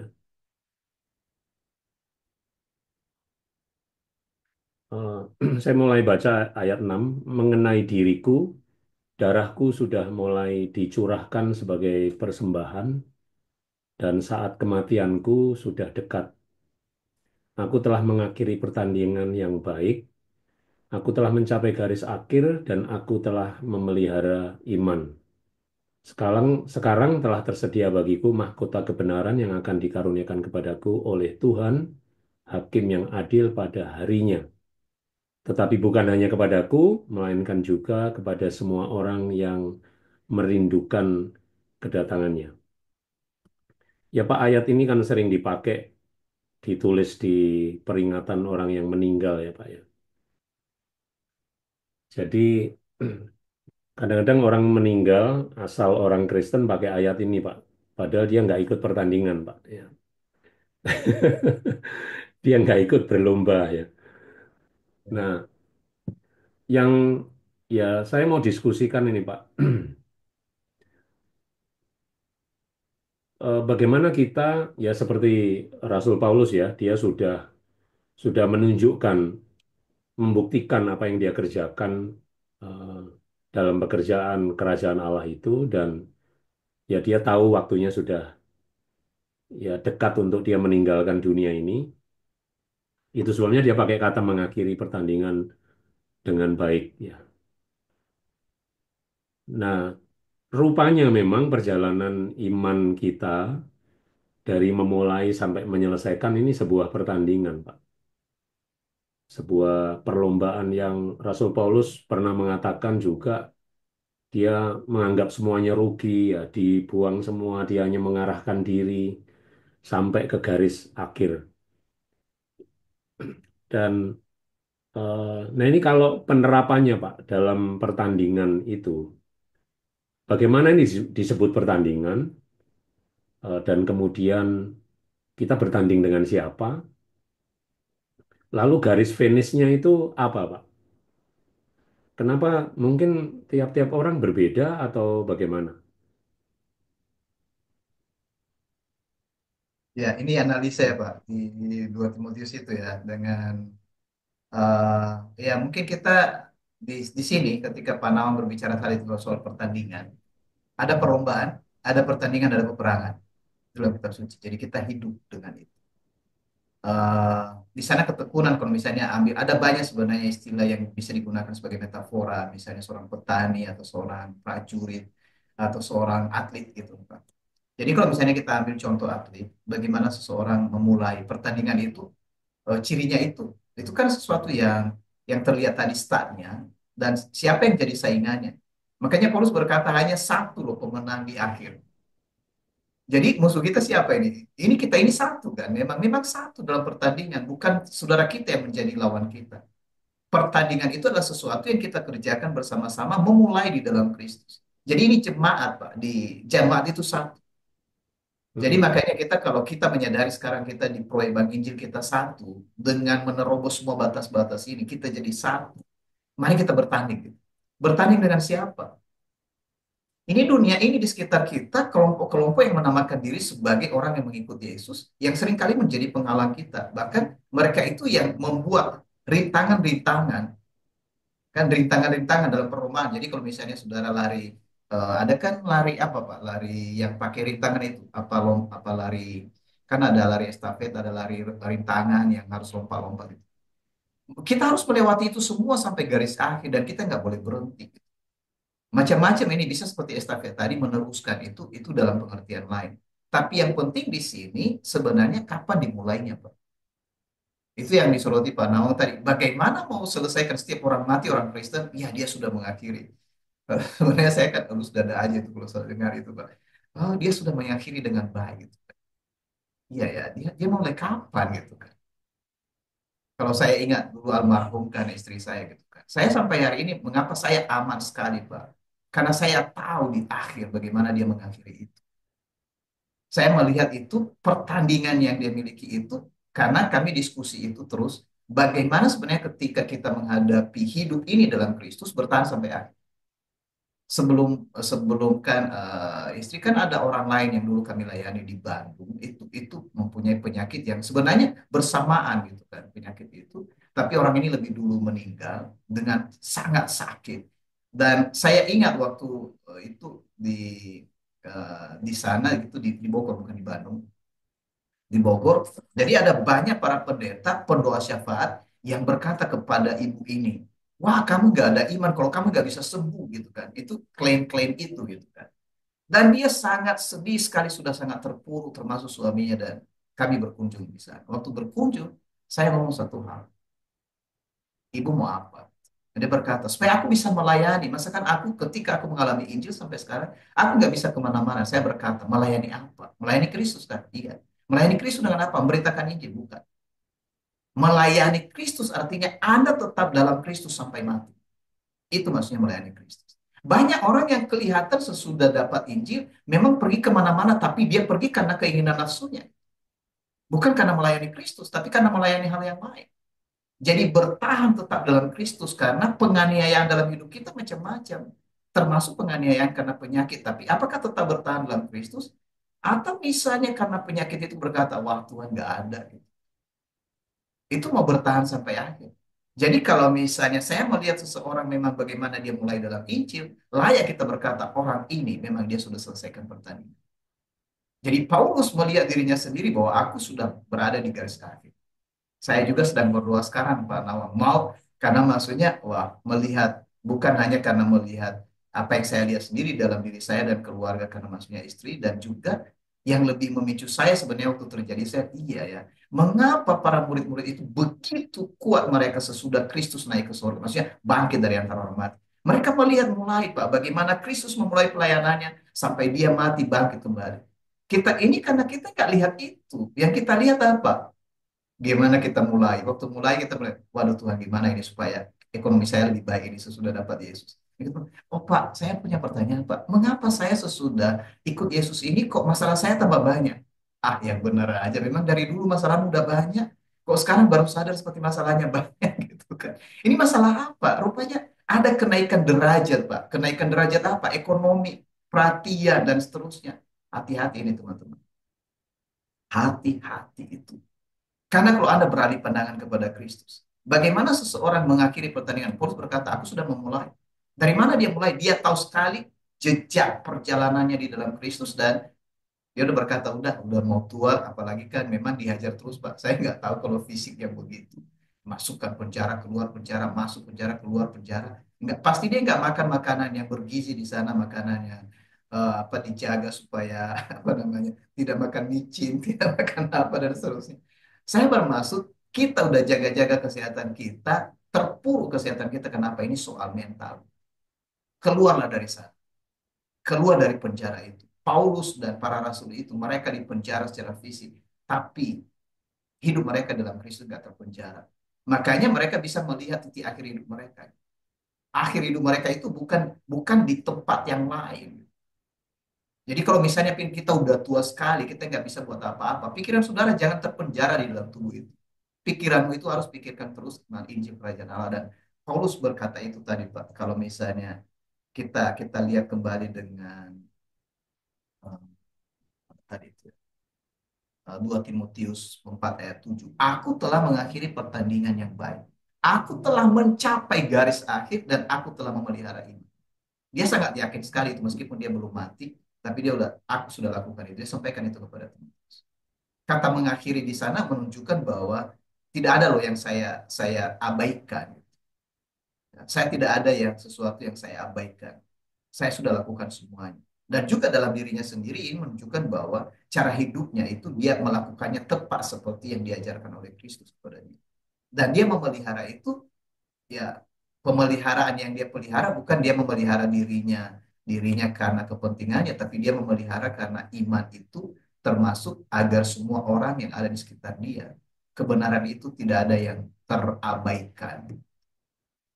Uh, ini seperti itu Pak Nawang. Kalau ada teman-teman yang melihat lebih silakan. Ya, ini teman-teman ini terkesima atau lupa nulis atau ada kesibukan lain ya? Atau memang nggak ada pertanyaan? Ya, oke lah Pak. Saya mengenai perlombaan tadi, mengenai pertandingan ya. Itu saya juga baca di 1 Korintus 9 ayat 24 ya. Yang ya ini mirip dengan itu ya. Saya bacakan, tidak tahukah kamu bahwa dalam gelanggang pertandingan semua peserta turut berlari, tetapi bahwa hanya satu orang saja yang mendapat hadiah. Karena itu larilah begitu rupa sehingga kamu memperolehnya. Tiap-tiap orang yang turut mengambil bagian dalam pertandingan menguasai dirinya dalam segala hal. Mereka berbuat demikian untuk memperoleh suatu mahkota yang fana, tetapi kita untuk memperoleh suatu mahkota yang abadi. Sebab itu, aku tidak berlari tanpa tujuan, dan aku bukan petinju yang sembarangan saja memukul, tetapi aku melatih tubuhku dan menguasainya seluruhnya, supaya sesudah memberitakan Injil kepada orang lain, jangan aku sendiri ditolak. Nah, sampai ayat 27 ini, Pak. Kalau saya lihat di ayat-ayat ini, Pak, dalam pertandingan itu, ya hanya, ya ini satu ya, satu, kita semua sebagai satu tubuh ini mendapatkan hadiah itu. Nah, yang dinyatakan oleh Rasul Paulus dalam Korintus 1 Korintus ini adalah orang-orang yang mengikuti pertandingan itu, ya tentu saja dia dia ada di dalam Kristus dan dia masuk dalam pertandingan. Mereka menguasai diri dalam segala hal. Itu satu kunci yang dibagikan. Kemudian yang kedua adalah mereka punya eh, tahu tujuannya, tahu tujuannya, yaitu tujuan Allah ya, bukan tujuan yang dibuat sendiri. Dan juga terlatih, Pak. Jadi tidak sembarangan ya. Dia tidak mengikuti istilahnya ya apa saja yang orang bilang lah ya, nasihat-nasihat ini tidak sembarangan gitu. Dia terlatih ya. Dia melatih tubuhnya dan menguasai seluruhnya. Dan ini yang menarik di bagian akhir di ayat 27, supaya sesudah memberitakan Injil kepada orang lain, jangan aku sendiri ditolak. Nah, rupanya mungkin ada orang yang hanya menitik beratkan soal memberitakan Injil kepada orang lain, tetapi dia tidak menjadi peserta pertandingan yang mengakhiri dengan baik. Nah, gimana menurut Pak Oni dari ayat-ayat ini? Ini benar sekali, ini sangat menarik Pak. Sekitar tahun apa ya? Tahun 2024 ke 2024, tahun 2014 ke 2015. Saya meneliti bagian ini secara khusus. Dan saya dapati di sana karena khususnya ada 27, karena Paulus berkata aku melatih eh, tubuhku gitu kan, dan menguasainya seluruhnya. Di sini saya menemukan kata yang utuh Pak daripada seimbang. Jadi kebanyakan kan pikiran kita selama ini mesti harus seimbang, hidup seimbang ya. Hidup seimbang antara apa ini gitu kan. Seimbang itu jadi pikiran saya ini kapan-kapan ini kalau nggak seimbang bagaimana. Tapi rupanya bukan ditimbang begitu. Seimbang itu sebenarnya di dalam kitab suci bukan seimbang, melainkan utuh. Keseluruhan, tidak ada bagian yang diabaikan. Makanya kata Yesus juga ketika kita melakukan seluruhnya termasuk. Karena kadang-kadang kita, bagaimana Pak, saya memberitakan Injil tapi karakter nggak cocok. Kita nyoroti orang lain. Jadi belajar kepada Kristus bukan belajar nanggung, belajar utuh gitu, keseluruhannya. Makanya kalau misalnya orang berkata, wah ini yang kurang kepada kami Pak, tinggal penginjilan, bagaimana kalau persekutuan kami luar biasa. Maksudnya nggak mungkin ada punya persekutuan tanpa Injil. Nah jadi sebenarnya dalam tesis saya yang saya selidiki itu ada 3 kata, itu ada pemberitaan Injil, persekutuan, dan kasih. Saya coba mainkan ketiga apa namanya kata ini dengan melihat variabel ini. Karena maksudnya begini, bagaimana ada berkata kasih bersekutu, tapi saudara tidak ada Injil. Di dalam keluarga, coba perhatikan waktu Allah menciptakan manusia pertama Adam dan Hawa, persyaratan masuk dalam keluarga itu ada 3. Di sana ada komunikasi, kemudian di sana ada kasih, di sana ada kesatuan. Ini seperti kata-kata kunci sebenarnya. Ini bukan susah, tidak perlu dihafal, tapi itu akan menjadi sesuatu dalam hidup kita kalau memang kita dapatkan intinya. Jadi kita mulai dari mana?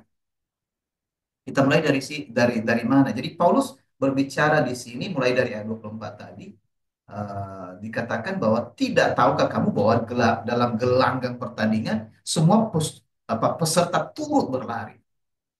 Peserta, dan kenapa dia berkata bahwa peserta itu yang dipikirkan itu satu orang saja dan Anda lah satu orang itu. Maksudnya Anda harus mencapai sendiri itu.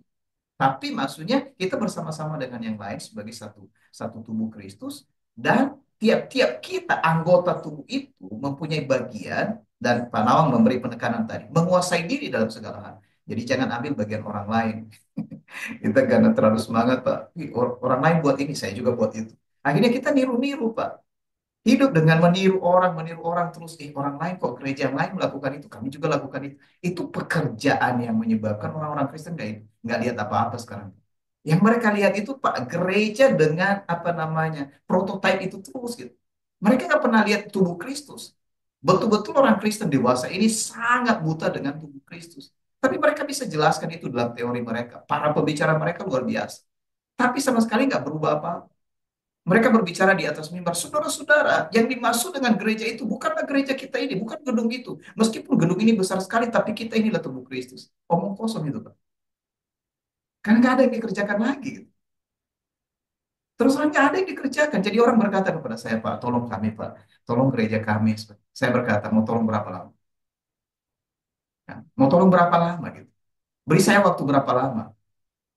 Kalau Anda tidak punya komitmen di awal, maksudnya Anda tidak melihat ini bukan bagian Kristus, Anda berani nggak melangkah? Karena ini komitmen, Pak. Orang yang berlari itu, Pak, harus komit. Kalau di tengah jalan dia berhenti, udah selesai itu, Pak Naon dan teman. Jadi makanya yang dipentingkan di sana, di bagian lain yang pernah kita bahas tentang apa, Pak? Mendirikan menara. Hitunglah. Itu lagu tema kita ya. Hitung baik-baik. Jangan nanti di tengah jalan, wah, jadi malu dong. Maksudnya, masa Anda memulai sesuatu tapi ternyata di akhirnya nggak bisa gitu. Dan kalau misalnya kita kita selidiki ya 26 mulai. Sebab aku tidak berlari tanpa tujuan. Coba teman-teman, coba tuliskan tujuan hidup saudara di sini. Waduh, supaya kita mau sampai. Saudara punya tujuan nggak? Coba kita, karena ini agak sunyi Pak, nggak ada yang nulis, nggak dapat poin kita Pak. Nggak ada yang nulis. Coba teman-teman tulis bentar dengan secepatnya karena saudara selama ini sudah terlatih tujuan hidup saya ini. Coba kita nanti tujuan hidup. Jadi ini kan berbicara soal garis garis finish. Jadi tidak berlari, tidak meninju. Jadi waktu tinju, waktu lari sampai di situ. Jadi apa tujuan hidup saudara? Ini kalau nggak ditulis ini berarti kita di sini orang-orang tidak punya tujuan hidup. Tujuan hidupnya apa? Oke, ini tujuan hidup saya memuliakan Allah dalam Kristus. Ayo dong, mana yang lain? Gak susah-susah kan, satu kata. Tujuan hidup saya ini gitu. Tujuan hidup saya kaya raya karena Allah saya adalah Raja yang kaya. Ah, Oke, Carolina melayani Kristus sampai akhir hayat. Ya, mana yang lain? Tujuan hidup saudara itu. Jadi kalau udah kita letakkan tujuan ini kan Pak Nawang, kita mulai dari mana kita mulai? Supaya memang tujuan itu sampai. Jadi nanti jangan tenang matinya kalau nggak sampai itu.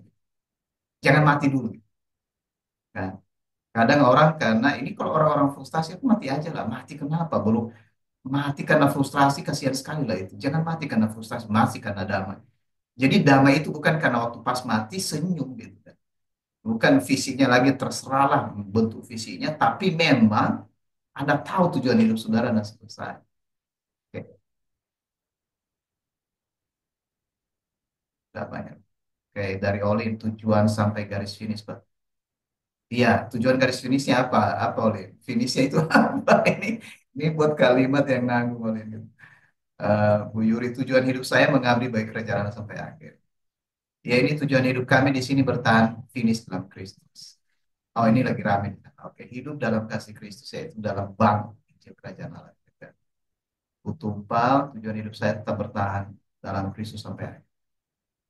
Pak Laju menyelesaikan apa yang Tuhan perintahkan kepada saya. Sampai tujuan hidup mengabdi sampai setiap hidup. Pak Juli, tujuan hidup saya adalah memberitakan Injil hingga akhir. Dina hidup bagi kemuliaan Allah sampai akhir. Hidup kekal sampai Kristus. Ini Panawa, tujuan Allah dalam hidup saya adalah memuliakan. Persona tujuan hidup saya, nah, hidup dalam Kristus dan mengabdi kepada Allah. Hmm. Nah, Pak Folkman melayani dia sampai akhir. Johan tujuan hidup bertahan dalam Kristus. Menjadi saksi Yesus kata umumnya. Bu Richard tujuan hidup saya menjadi serupa dengan Kristus. Oke lah. Gimana tujuan hidupnya masih bisa berubah besok nggak? Ini yang udah ditetapkan mau diperbaiki bahasanya atau mau diperbaiki tujuannya? Oke, baiklah. Terima kasih untuk semua responnya. Ini respon yang baik. Kita nggak, bukan soalnya ini mau menghakimi siapa-siapa. Nggak ada. Terima kasih karena udah respon. Coba kita baca satu bagian di dalam Yohanes pasal 17. Selain dari apa yang dikatakan Paulus, kita lihat dasarnya ketika Yesus mengakhiri pertandingan itu. Di pasal Yohanes pasal 17. Ini ketika dia bicara kepada murid-muridnya di ruang atas, ayat 4. Coba di ayat.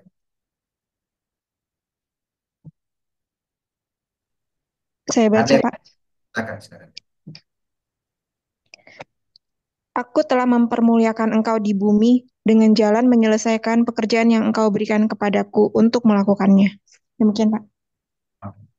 Sekarang pertanyaannya kepada saudara untuk mempertajam tujuan ini. Pekerjaan apa yang diberikan Allah kepada saudara? Jangan katakan kepada saudara dan kepada saya beda. Kita semua sama. Yang diberikan Kristus kepada kita hanya satu. Perintahnya yang dia katakan di akhir itu sebelum dia naik ke surga. Jadikan setiap suku bangsa pengikut. Kalau kita nggak lakukan ini, jangan katakan aku sudah selesai. Nggak selesai. Karena apa? Saudara hidup egois. Menjadikan semua pengikut bangsa murid ini pekerjaan tim. Waktu Allah menciptakan manusia pertama Adam dan Hawa, mereka hidup bukan sendiri-sendiri, mereka hidup tim. Coba ini ya masih sendiri di satu tempat, ini luar biasa loh. Anda masih sendiri di satu tempat, belum ada yang lain, tapi Anda bisa tim dengan teman-teman yang ada di seluruh Nusantara, meskipun di online. Tapi kalau Anda ada di satu tempat, di satu kota, Anda tidak bisa kerjasama. Ini pertanyaan besar. Kenapa? Ini ada beberapa teman-teman agak jauh dari kota yang satu, dia berusaha untuk bertemu dengan yang lain. Kenapa? Satu tim. Jadi Allah menciptakan manusia pertama satu tim. Mengapa? Karena diberikan roh yang sama. Yang membuat kita tim ini bukan karena kita mau bekerja sama, melainkan karena kita menerima yang sama. Amin nggak? Kita jadi satu tim karena kita menerima yang sama. Apa yang kita terima yang sama? Makanya dikatakan kepada Israel, kamu itu minum dari batu karang yang sama. Kamu makan mana yang sama. Jadi apa tujuan hidup kita, teman-teman? Nggak ada dua tujuan hidup kita. Tujuan hidup Kristus itu tujuan hidup kita. Tujuan Kristus berkata, aku sudah selesaikan. Sekarang kamu selesaikan karena kamu tubuhku yang tertinggal di bumi. Jadi apa yang harus diselesaikan oleh gereja Kristus? Jangan pindah pikiran, jangan Anda pikir gereja-gereja yang ada di seluruh dunia, gereja modern itu gerejanya Kristus. Bukan. Kalau Anda masih belum move on di sana, teman-teman, belum melihat panggilan Kristus dalam hidup. Ada banyak orang berkata, Tuhan tolonglah kami di gereja kami ini, perbaiki ini. Yesus akan jawab, saudara, itu bukan urusanmu itu. Murid-murid aja bicaranya tinggi loh itu. Apa? Tuhan maukah engkau memulihkan kerajaan bagi Israel? Apa kata Yesus? Itu bukan urusanmu. Urusanmu, kalau kamu menerima Roh Kudus, kamu akan menjadi saksiku di mana? Di Yerusalem, di Yudea, Samaria, dan ujung bumi. Sepakat nggak, teman? Mau apa namanya? Mau pertegasan panggilan itu, tujuan hidup saudara. Memuliakan Allah dengan cara apa? Mari kita jadikan semua suku bangsa begitu. Makanya kalau ada satu orang, jangan jadikan orang yang percaya itu milikmu. Ada orang percaya kita maunya kita itu terus kan ada. Makanya saya berkata kepada teman-teman, jangan buat klub ya. Jangan buat klub di antara tim. Itu udah rusak. Banyak yang sudah terjadi. Selain daripada keluar, buat klub kelompok-kelompok suka. Jadi kelompok yang suka-suka, yang punya hobi. Makanya saya berkata kemarin, jangan ada klub orang-orang tua, jangan klub anak-anak muda, jangan kalau ada begitu karena tujuan untuk menjangkau. Jangan nanti ini nggak boleh, ini kan kelompok kami gitu. Jadi seolah-olah kita punya eksklusif di dalam tim. Kita ini tim yang memang itu milik Kristus. Jadi mau menyelesaikan garis finish ini Pak Nawang, Nggak bisa kita lakukan sendiri, Pak. Harus bersama. Jadi Paulus itu berkata itu kepada Timotius karena dia tahu bahwa aku dapat bagian dalam Kristus dan kamu juga. Mak, ingat semua yang lain. Kita harus sampai ke garis finish, menyelesaikannya dengan tujuan yang diberikan oleh Kristus. Kalau Paulus kadang dia merinci seperti ini, kamu tahu penumpangan tangan kepadamu yang diberikan, ingat itu ya. Itu nggak kemana-mana itu. Untuk menyelesaikan pekerjaan yang sudah diletakkan Kristus. Dan Paulus sangat clear dengan ini, Pak. Ketika dia berkata di dalam 1 Korintus pasal berapa, pasal 3, bahwa jangan ada orang yang meletakkan dasar lain selain daripada dasar yang sudah diletakkan, yaitu Kristus Yesus. Jadi, sudah diletakkan Injil, makanya BANK. Beritanya apa? Injil. Ajarannya Injil, nasihatnya Injil, kepemimpinannya Injil. Jadi semua memang kata-kata saudara itu tadi tepat semua. Cuma saya pertajam supaya kita nggak merasa oh kok tujuannya Ibu Murniati dengan Ibu Sonang ini agak beda kan, bahasanya beda. Nih, bisa bisa udah ketemu ini ya gitu. Dari saya begitu Pak. Silakan teman. Iya Pak. Ya. Eh, Tadi kita sudah bicara masalah daging ya Pak, keinginan daging yang menghambat ya dengan bermacam-macam tadi. Lalu sebetulnya kalau kita menyelesaikan dalam roh berarti kan kita harus tetap tinggal di dalam roh ya. Kita harus hidup menurut roh. Nah, ini ada banyak banyak apa namanya pembicaraan Pak mengenai hal ini. Sebetulnya pertanyaannya adalah hidup di dalam roh itu seperti apa ya? Karena ada pendapat yang macam-macam gitu. Hidup misalnya begini, saya pernah mendengarkan bahwa kalau kamu mau hidup di dalam roh ya, bahasa roh terus ya, bahasa roh tiap saat bahasa roh itu kamu hidup dalam roh ya. Termasuk dalam penyembahan juga, ya. Penyembahan ya, worship di acara worship di gereja itu, ayo bahasa roh ya, supaya dikatakan ini menyembah dalam roh ya, seperti itu. Kemudian juga ada yang kalau hidup dalam roh itu berarti eh, berdoanya pada Roh Kudus ya. Nah, berdoa pada Roh Kudus ya, minta dipimpin dan sebagainya. Selalu selalu tidak habis-habis untuk berdoa. Ya. Ingat terus berdoa saya mau ke sini, saya mau ke situ dan ini hidup di dalam roh ya. Ada juga yang mengatakan bahwa hidup di dalam roh itu mesti ini nih apa melatih diri untuk ya minta karunia dan kemudian mempraktekkan karunia-karunia ya karena kalau tidak ada karunia ya belum penuh katanya belum penuh Roh Kudus ya sehingga harus ada minimal satu karunia ya, yang saya punya ya. Padahal namanya karunia Roh Kudus ya tapi tiba-tiba menjadi karunia saya. Nah hal-hal itu Pak yang rancu mungkin perlu dibahas di sini. Hidup menurut roh itu yang bagaimana? Kalau tadi sudah jelas Pak ya, hidup menurut daging itu ya keinginan daging lalu mencampur semua yang bukan dari kerajaan Allah, berusaha dimasukkan di situ dan menimbulkan banyak keinginan.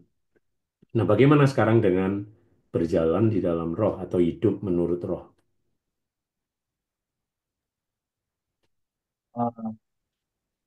Pak Nawan dan teman-teman ini biasanya kalau kita nggak punya apa kan Pak, nggak punya pengalaman, kita cenderung menciptakan pengalaman kita. Betul nggak? Jadi nggak pernah berpengalaman di sana, jadi dibuat gitu. Dibuat jadi itu jadi palsu, Pak. Jadi dibuat imitasi. Karena sebenarnya kalau misalnya betul-betul kita punya pengalaman, kita nggak seperti mencari-cari pengalaman kita. Jadi kenapa kita mengejar sesuatu? Karena memang kita tidak punya kan. Pernah nggak saudara berpengalaman dengan saudara diberikan dan wah ini diberikan ya. Tapi saudara tidak punya jadi ciptakan. Aduh kasihan sekali kan. Orang lain diberikan, Anda melihat Anda tidak punya. Jadi apa? Saudara agak ngambek dan udahlah saya buat sendiri gitu. Sebenarnya kasihan sekali hidup itu. Saudara tahu bahwa pemberian Kristus kepada para rasul, kepada orang-orang percaya, begitu luar biasa. Anda melihat dengan terang dalam Alkitab. Anda tidak punya, lalu Anda buat modelnya hari ini. Gimana cara memancing? Buat apa namanya warming up, apa namanya pemanasan gitu kan. Pemanasan supaya dalam persekutuan kita hidup. Apa namanya icebreaker dan segala macam. Kenapa kita buat itu? Saya akan selidiki itu, Pak. Kenapa itu dibuat dalam setiap ibadah? Pusing itu ada paralel itu buat ini dan itu. Sama seperti khotbah, Pak. Khotbahnya cari apa namanya ilustrasi yang hidup. Dikasih tugas itu oleh dosen. Dulu saya seperti, ini betul-betul pembodohan ini. Wah, pembodohan betul gitu kan. Ngomong itu sama dosen kan nilai kita tambah turun, Pak, bukan tambah naik gitu. Kenapa? Ini kamu dibentuk loh ini gitu kan. Maksudnya kamu karena nggak mau belajar, tapi saya keliling. Gimana Yesus mengajarkan murid-murid dengan itu? Kan ada itu. Jadi hidup dengan perdebatan terus. Nah, gimana ini teman? Hidup oleh roh atau hidup di dalam roh, hidup kepenuhan roh. Saya ajak teman-teman coba buka Kolose pasal 1. Ini teladan kita Kristus saja. Kolose pasal 1 ayat 19. Kalau mau hidup, hidup benar, hidup seperti Kristus. Tadi kan ada yang menulis aku mau hidup seperti Kristus. Nah, mari kita lihat.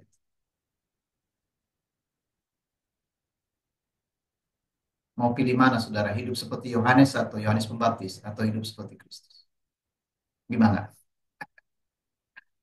Hidup seperti Kristus atau hidup seperti Yohanes? Silakan baca Kolose pasal 1 ayat 19. Ayat berapa, Pak? Kolose pasal 1 ayat 19. Ayat 19. Saya baca ya, Pak. Silakan.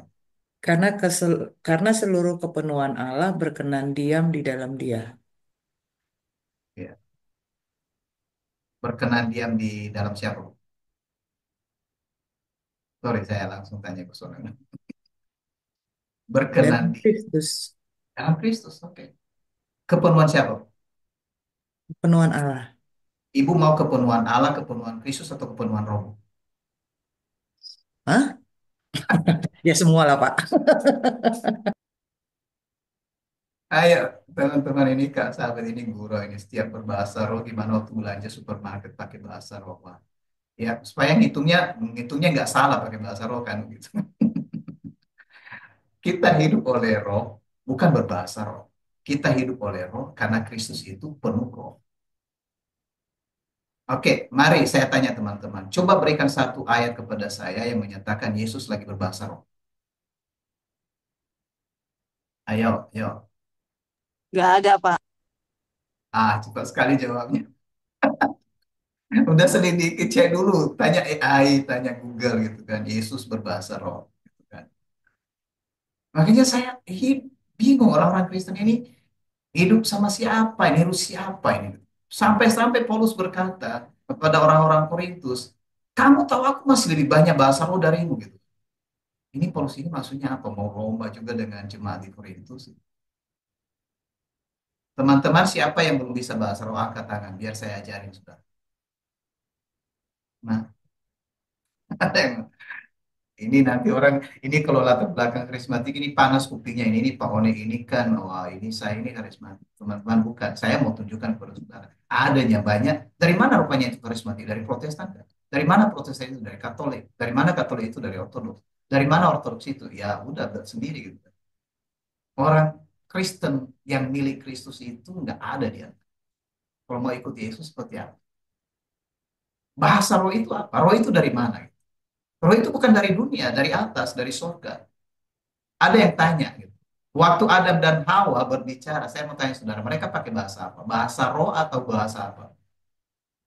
Ayo, ini ini TikTok ini atau apa ini Pak? Coba kasih komentar dulu. Saya mau tanya teman-teman, silakan komentari bahasa Adam dan Hawa, mereka pakai bahasa apa?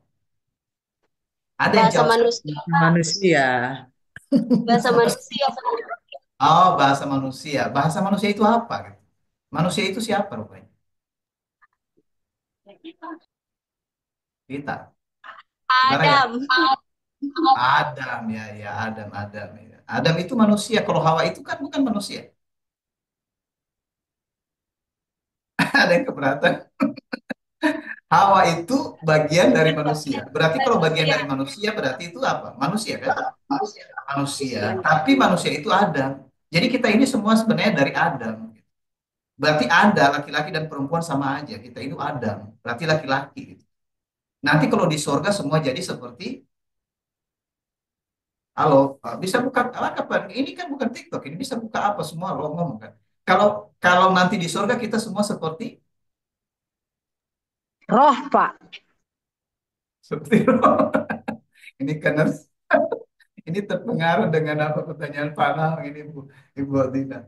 Nanti kalau di surga kita sebuah kata Yesus, kamu semua bukan laki-laki perempuan, bukan beristri bersuami, kamu semua akan jadi seperti apa? Mempelai wanita. Bukan. Tahu kan? Ini gimana ini Pak? Nah, udah jam berapa ini Pak? Udah mulai istirahat kita Pak. Ini jarak saya buat ini kalau seminar. Ini kalau kita nanti di surga, kita semua tidak ada lagi suami istri, tapi kita semua sama seperti ini ketahuan ini nggak baca kita. Kita semua sama seperti Pak Seperti Julius malaikat, ngomong ini Pak. Sama seperti apa Pak? seperti malaikat. Pak, Seperti malaikat betul. Jadi malaikat itu laki-laki atau perempuan. Nggak ada Pak jenisnya. Nggak ada laki-laki, nggak ada perempuan, Pak. Makanya kalau saudara sekarang laki-laki dan perempuan, jangan bermasalah dengan laki-laki dan perempuan saudara. Karena itu dari Adam yang sama gitu. Makanya kalau kita nggak bermasalah, kita nggak bertengkar, kita nggak berselisih. Bahasa kita apa? Mengapa manusia bisa berbahasa di pertama Adam dan Hawa? Dari mana bahasanya coba? Orang ngomong itu kan bicara, berarti mulutnya bergerak. Kalau mulutnya bergerak berarti hidup. Manusia itu hidup karena apa coba? Ayo. Karena bergerak Pak. Iyalah. Orang bergerak itu karena maksud saya kenapa hidup? Kenapa manusia itu hidup? Roh. Ada rohnya. Karena roh. Jadi roh itulah yang membuat manusia hidup. Berarti Adam dan Hawa bahasa. Halo? bahasa roh, Pak. Iyalah bahasa roh. Jadi saudara sekarang bahasa apa? Kita lagi ngomong ini bahasa apa ini? Ayo. Kalau ada rohnya, bahasa roh, Pak. Itulah. Makanya kalau saudara sudah punya roh tapi bahasanya daging, kok ngomongnya daging, itu berarti nggak sadar identitas. Seharusnya Anda yang sudah dalam Kristus lebih banyak bahasa rohnya daripada bahasa roh karismatik. Bahasa roh karismatik itu kan hanya waktu pertemuan ibadah. Berapa jam itu? Itu pun nggak boleh bernafas. Dia harus terus-terus menerus. Kalau putus bahasa rohnya, keluar haleluya, haleluya, haleluya, bahasa roh lagi. Tahu maksudnya itu? Makanya kita harus bahasa roh terus. Bahasa roh itu adalah bahasa yang dipimpin oleh roh karena apa? Injil. Bahasa roh itu nggak bicara keluar Injil. Makanya saudara-saudara penuhlah roh. Supaya apa? Bukan hanya bahasa roh, tapi hidup oleh roh. Betul ya Pak Nawang? Tadi itu kan pertanyaannya. Bagaimana hidup oleh roh? Penuh roh. Dan Yesus itu adalah kepenuhan roh, kepenuhan Allah. Makanya apa yang dibicarakannya? Dia berita ngajar Injil, pergi Injil, membuat mujizat karena Injil. Semua alasannya karena dirinya sendiri yang telah ditetapkan oleh Allah. Ya meskipun saya agak semi ketawa-ketawa Pak Nawang, gimana itu? Itu serius enggak itu Pak Nawang? Teman-teman, itu bahasa roh. Jangan pikir bahasa roh itu karena saudara ngomong belepotan nggak ngerti. Makanya bahasa roh dengan nubuatan itu satu. Jadi nubuatan itu berbicara tentang Injil. Mengapain lagi meramal-meramal? Sudah nubuatnya udah jelas. Jadi bahasa rohnya itu nggak usah ngarang lah. Bahasa roh itu pemberian Allah. Dan kalau misalnya ada bahasa yang tidak mengerti, supaya orang yang tidak mengerti menjadi mengerti.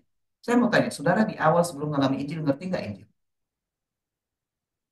Saya ngomong ini di sini, teman-teman. Kalau ada orang luar sebenarnya bingung-bingung dia. Apalagi kalau saya berkata, gereja Kristus itu bukan, dia kan, ini orang-orang ini di dalam menghujat ini. Ini menghujat ini. Nggak percaya Tritunggal, nggak percaya apa namanya oneness. Kenapa? Apa yang kita tahu seperti itu ajaran dalam kitab suci. Allah itu Tritunggal. Padahal dalam kitab suci nggak ada bagian itu. Allah itu esa. Makanya datang teman-teman kita Muslim, apanya Allah kalian ini kan? Yang oneness itu bahwa Yesus itu adalah Allah, Yesus itu adalah Bapa. Karena mau melawan Tritunggal, datang Tritunggal memecahkan. Sedangkan Kristus mengajarkan aku dan Bapa adalah satu. Gimana menjelaskan? Nggak bisa dijelaskan tanpa Injil. Nggak bisa dijelaskan tanpa Roh. Paulus berkata, yang bisa mengerti siapa Allah, yang menyelidiki tentang segala sesuatu dalam diri Allah, adalah Roh Allah. Dan Anda sendiri nggak kenal diri saudara jika Anda tidak punya Roh. Jadi hiduplah oleh Roh. Itu pertentangan. Mari tanam. Pak, ada pertanyaan, Pak? Oh ya, sekarang. Iya, kita sudah semakin terang tentang bahasa roh, yaitu bagaimana kepenuhan Kristus dari dalam Allah. Kita juga di dalam Kristus, berarti kita berbahasa di dalam Kristus, yaitu dalam Injil. Terus yang di dalam 1 Korintus pasal 12 itu, Pak, rupa-rupa karunia tapi satu roh, itu ada 9 karunia. Yang salah satu adalah karunia berbahasa roh, dan ada juga karunia menafsirkan bahasa roh. Itu gimana, Pak? Makasih, Pak. Karunia menafsirkan bukan menerjemahkan. Nafsir itu seperti apa? Jadi kalau bahasa roh itu mengapa ditafsirkan nggak dimengerti dengan kata lain? Saya mau tanya, teman-teman ngerti juga nubuatan? Meskipun itu bahasa yang maksudnya bisa dimengerti oleh orang biasa. Harapannya begitu, tapi nggak ngerti juga. Coba kita lihat dalam 2 Petrus.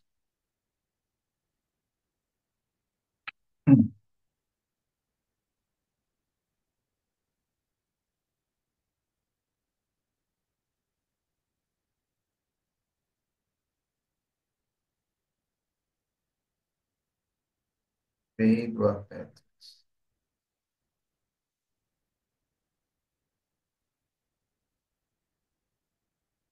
Pasal 1. Ayat 20 sampai 21. 2 Petrus pasal 1 ayat 20.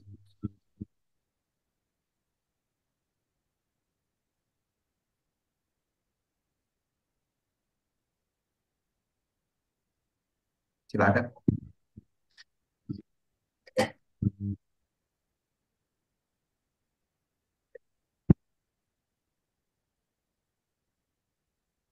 Nggak ada yang dapat?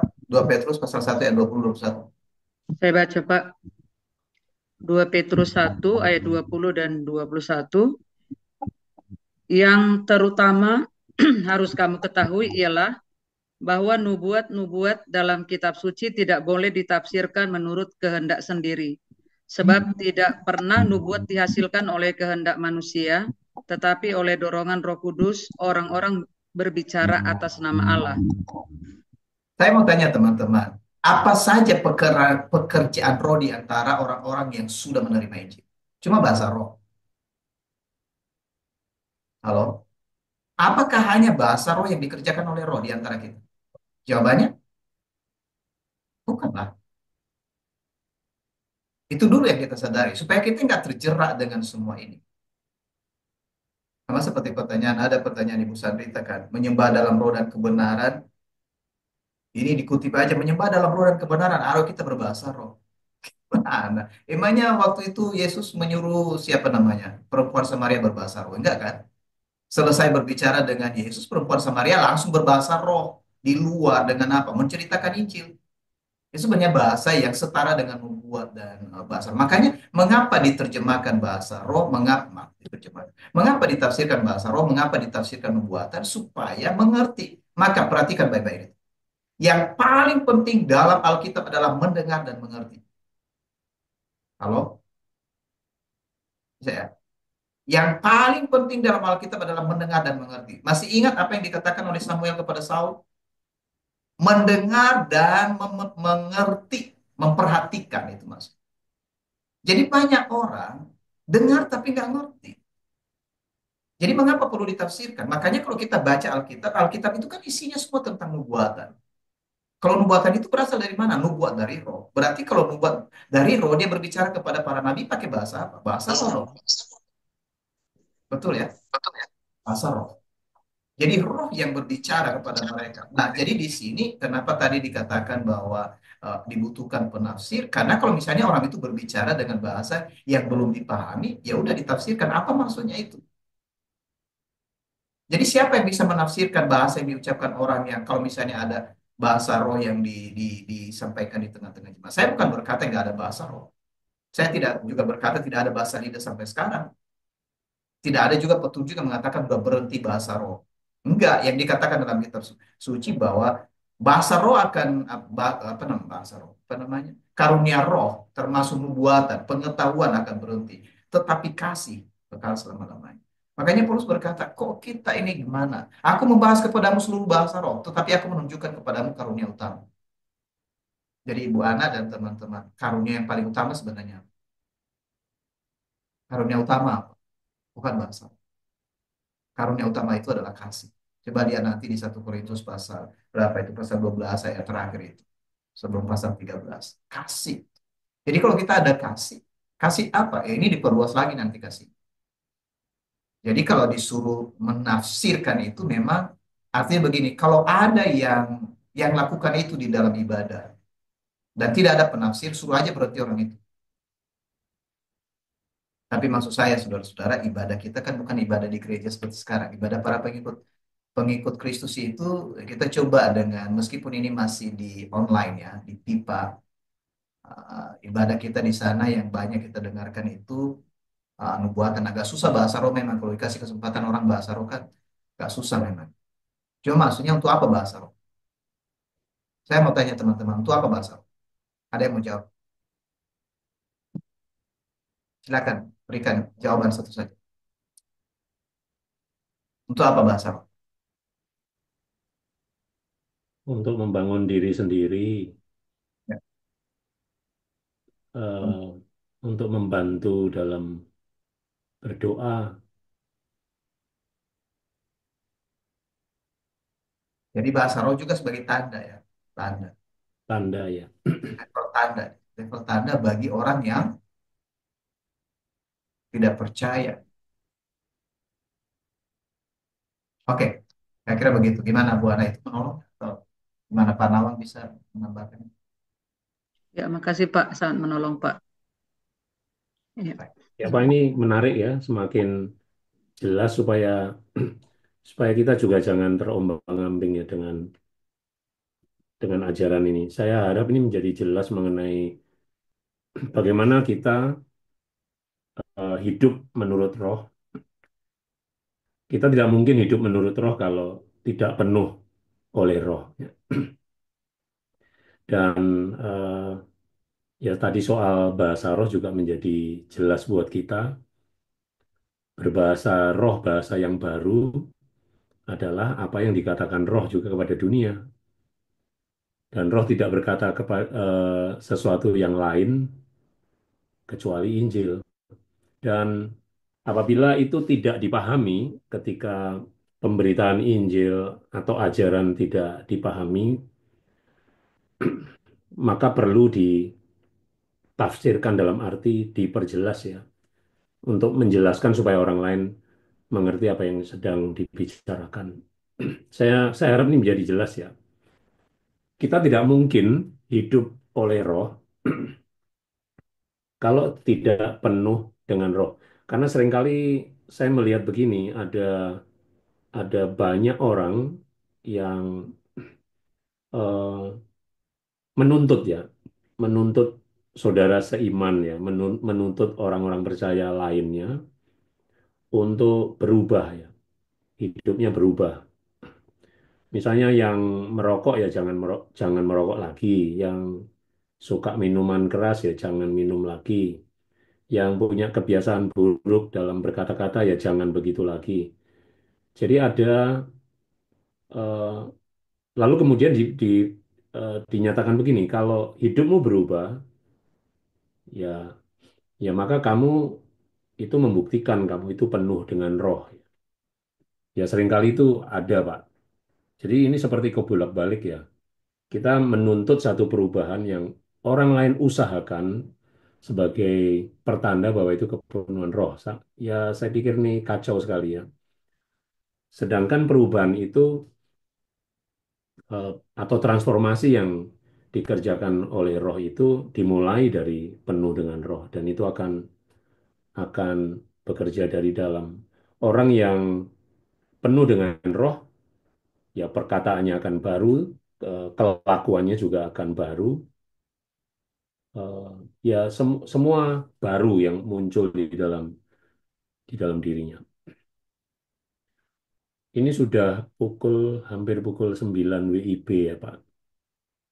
Kalau tidak ada pertanyaan dari saudara, Sedikit lagi Pak, Pak Nawang. oke silakan. Ya, terima kasih Pak. Ini berdasarkan pengalaman tadi sudah semakin terang, tetapi saya teringat kembali ketika puluhan tahun juga lah.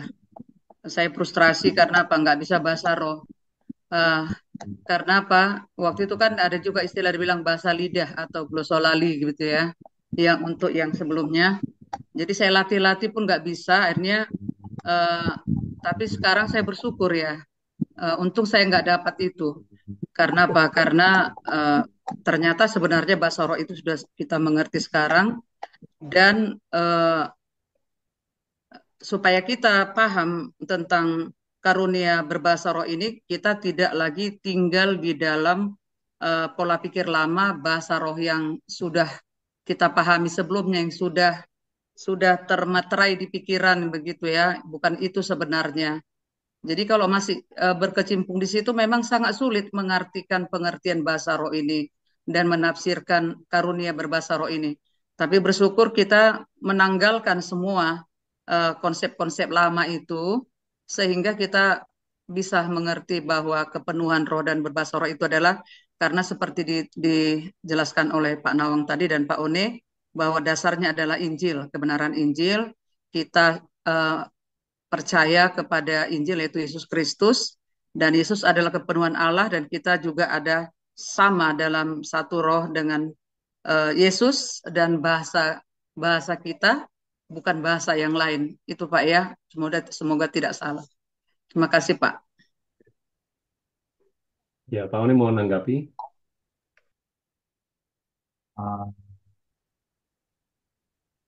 Iya, saya pikir itu sudah ya nggak ada yang saya tanggapi. Pak Naum tengah. Pak, saya bisa bertanya terakhir, Pak. Maaf. Silakan, silakan. Sepertinya ada beberapa pertanyaan dalam situ. Pak Naum. Oke. Silakan, Ini silakan. tentang sesuai dengan yang topik mulai dan eh, selesai ya, Pak ya. Saya melihat di dalam Ibrani, sepertinya dulu pernah Bapak menjelaskannya tentang eh, hari hari perhentian. Maksudnya Allah berhenti bekerja, atau mungkin saya ada keliru, mohon diluruskan Pak. Di Ibrani 4 ayat 3 Pak, em, tentang yang kalimat terakhir, sekalipun Seperti itu. pekerjaannya sudah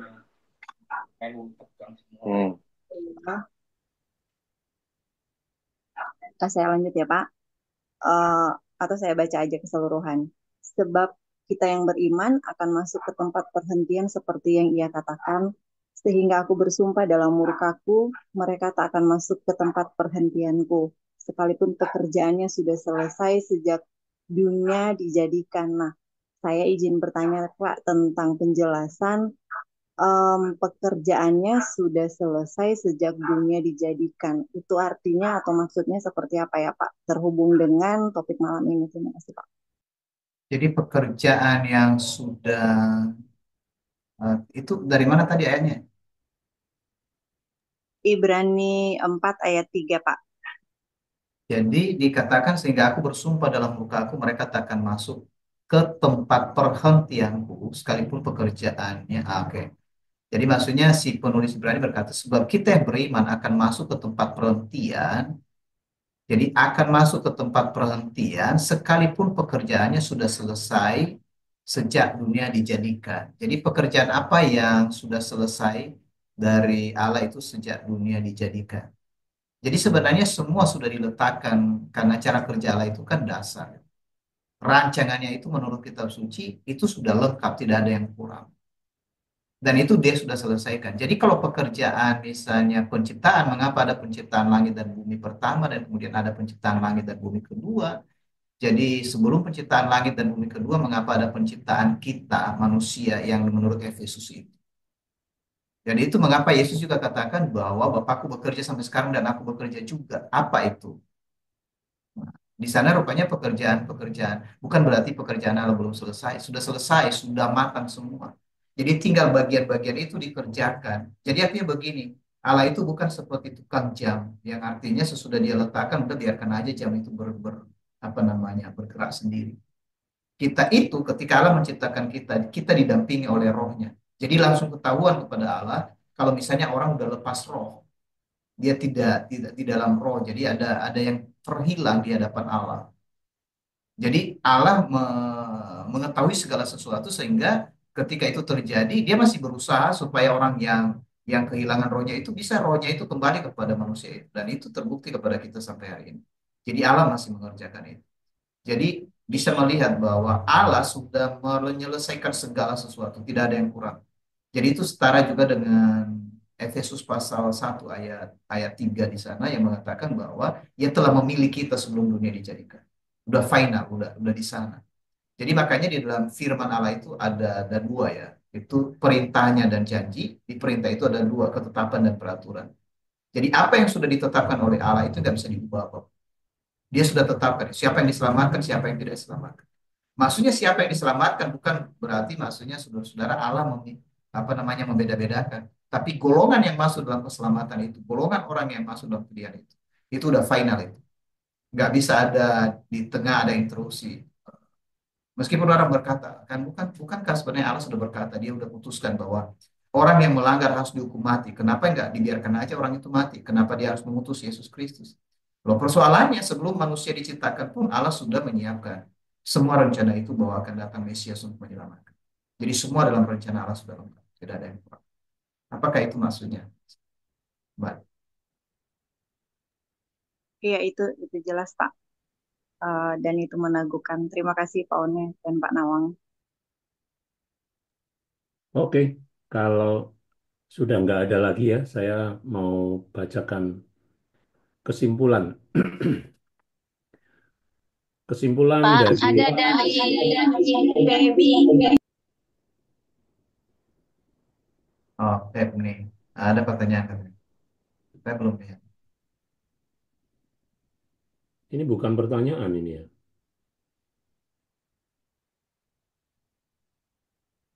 Ini pernyataan ini. Menyembah dalam roh dan kebenaran sama dengan segala keberadaan hidup kita untuk melakukan kebenaran dengan melakukan ketetapan peraturan hukum dan perintah Allah saja yang digenapi Yesus. Semasa hidup Yesus memberitakan Injil yang ditetapkan Allah kepada murid-muridnya untuk nanti mereka teruskan. Ya, pernyataan. Ya, bukan Kan, pertanyaan.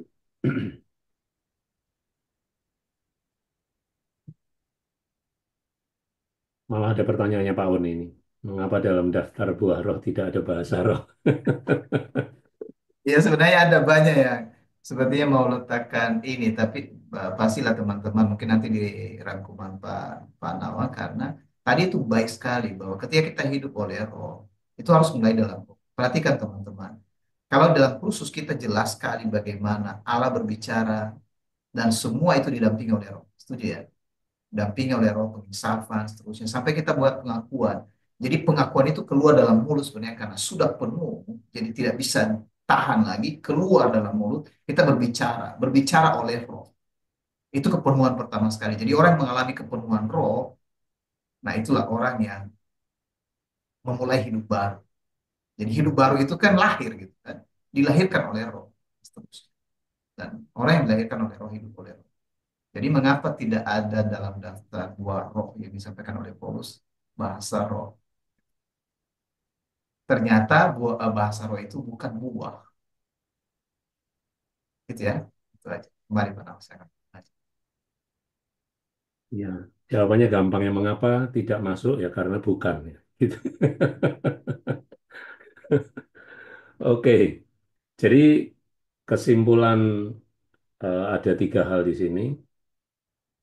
Memulai dalam Injil, dalam roh, berarti mulai, ya kita sudah tahu tahapannya, mulai dengan mendengar Allah memanggil, ya, panggilan Yesus kepada kita, dan kita mengikuti petunjuk Roh Kudus ya.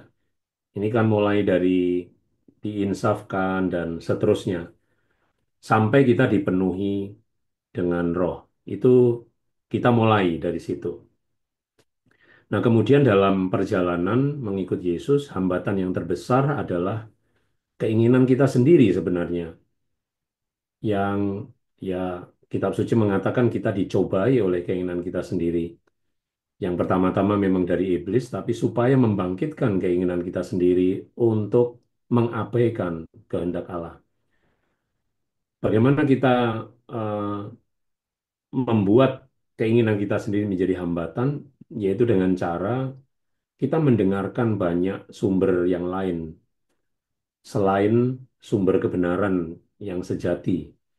Kita menganggap semua sumber itu baik dan benar, sehingga kita mencampurkan semua bahan yang bukan dari kerajaan Allah dimasukkan dalam Injil kerajaan Allah. Ya sudah pasti terjadi kekacauan di situ. Dan yang ketiga adalah setelah kita mengetahui tujuan Allah bagi kita, kita melatih diri untuk mengerjakan pekerjaan Allah. Dan kunci untuk menyelesaikan semuanya ini, menyelesaikan perjalanan ini adalah setia, taat, dan tekun dalam berita, ajaran, nasihat, dan kepemimpinan Injil sampai akhir. Jangan keluar dari situ dan jangan campur-campur dengan apapun, tetap memandang kepada Kristus. Nah, ini kira-kira saudara yang eh, bisa saya simpulkan ya. Jadi terima kasih untuk partisipasi teman-teman semua. Terima kasih untuk pembicaraan yang menarik ini Pak One dan juga teman-teman yang lain yang menanggapi. Saya pikir sudah selesai malam ini. Kita lanjut di Sabtu yang bagian yang keempat ya, Sabtu ke depan. Pak, ada pengumuman enggak Pak untuk KPBI? Ya, makasih juga ini obrolan ini Pak, sangat menarik. Ya teman-teman semua juga, dan besok pipa lah kan, sekalian ingatkan pipa besok pagi. Nanti lupa jam 6.30 bagi teman-teman. Pertemuan ibadah para abdi, ya kita semua abdi. Kemudian mengenai KPBI, teman-teman ini KPBI 1A kita sudah berakhir, jadi ada 2 kali pertemuan, nanti disampaikan jadwalnya kepada teman-teman yang sudah ikut ya. Eh, Berharap sih yang sudah ikut pertama meskipun nanggung nggak selesai, kembalilah supaya dapat petunjuk. Karena kalau nggak bisa pun nanti kita akan siapkan KPBI eh, satu untuk KPBI persiapan, kemudian KPBI lanjutan. Bagaimana kita mau kerjakan itu nanti kita diskusikan mulai hari Rabu. Jadi ada pertemuan hari Rabu bagi teman-teman. Eh, ini pun yang ikut Volkan hanya sedikit ya, dibanding yang ikut kursus cukup banyak. Jadi bagi teman-teman yang udah ikut kursus, nanti hari Rabu akan ada pemberitahuan menyusul dari teman-teman instruktur. Mungkin dari saya itu aja, Pak. Oke Pak, Kalau ada. terima kasih. Ya, salam untuk semuanya. Salam khusus untuk teman-teman di Tanah Merah. Nggak tahu masih ingat saya nggak ya? Suaranya Oke. bergema di sana kalau dibuka, karena ada 2 handphone. Ya, terima kasih Pak Panawang dan Pak One dan saudara semua dalam obrolan malam ini. Sampai ketemu besok. Salam Pak.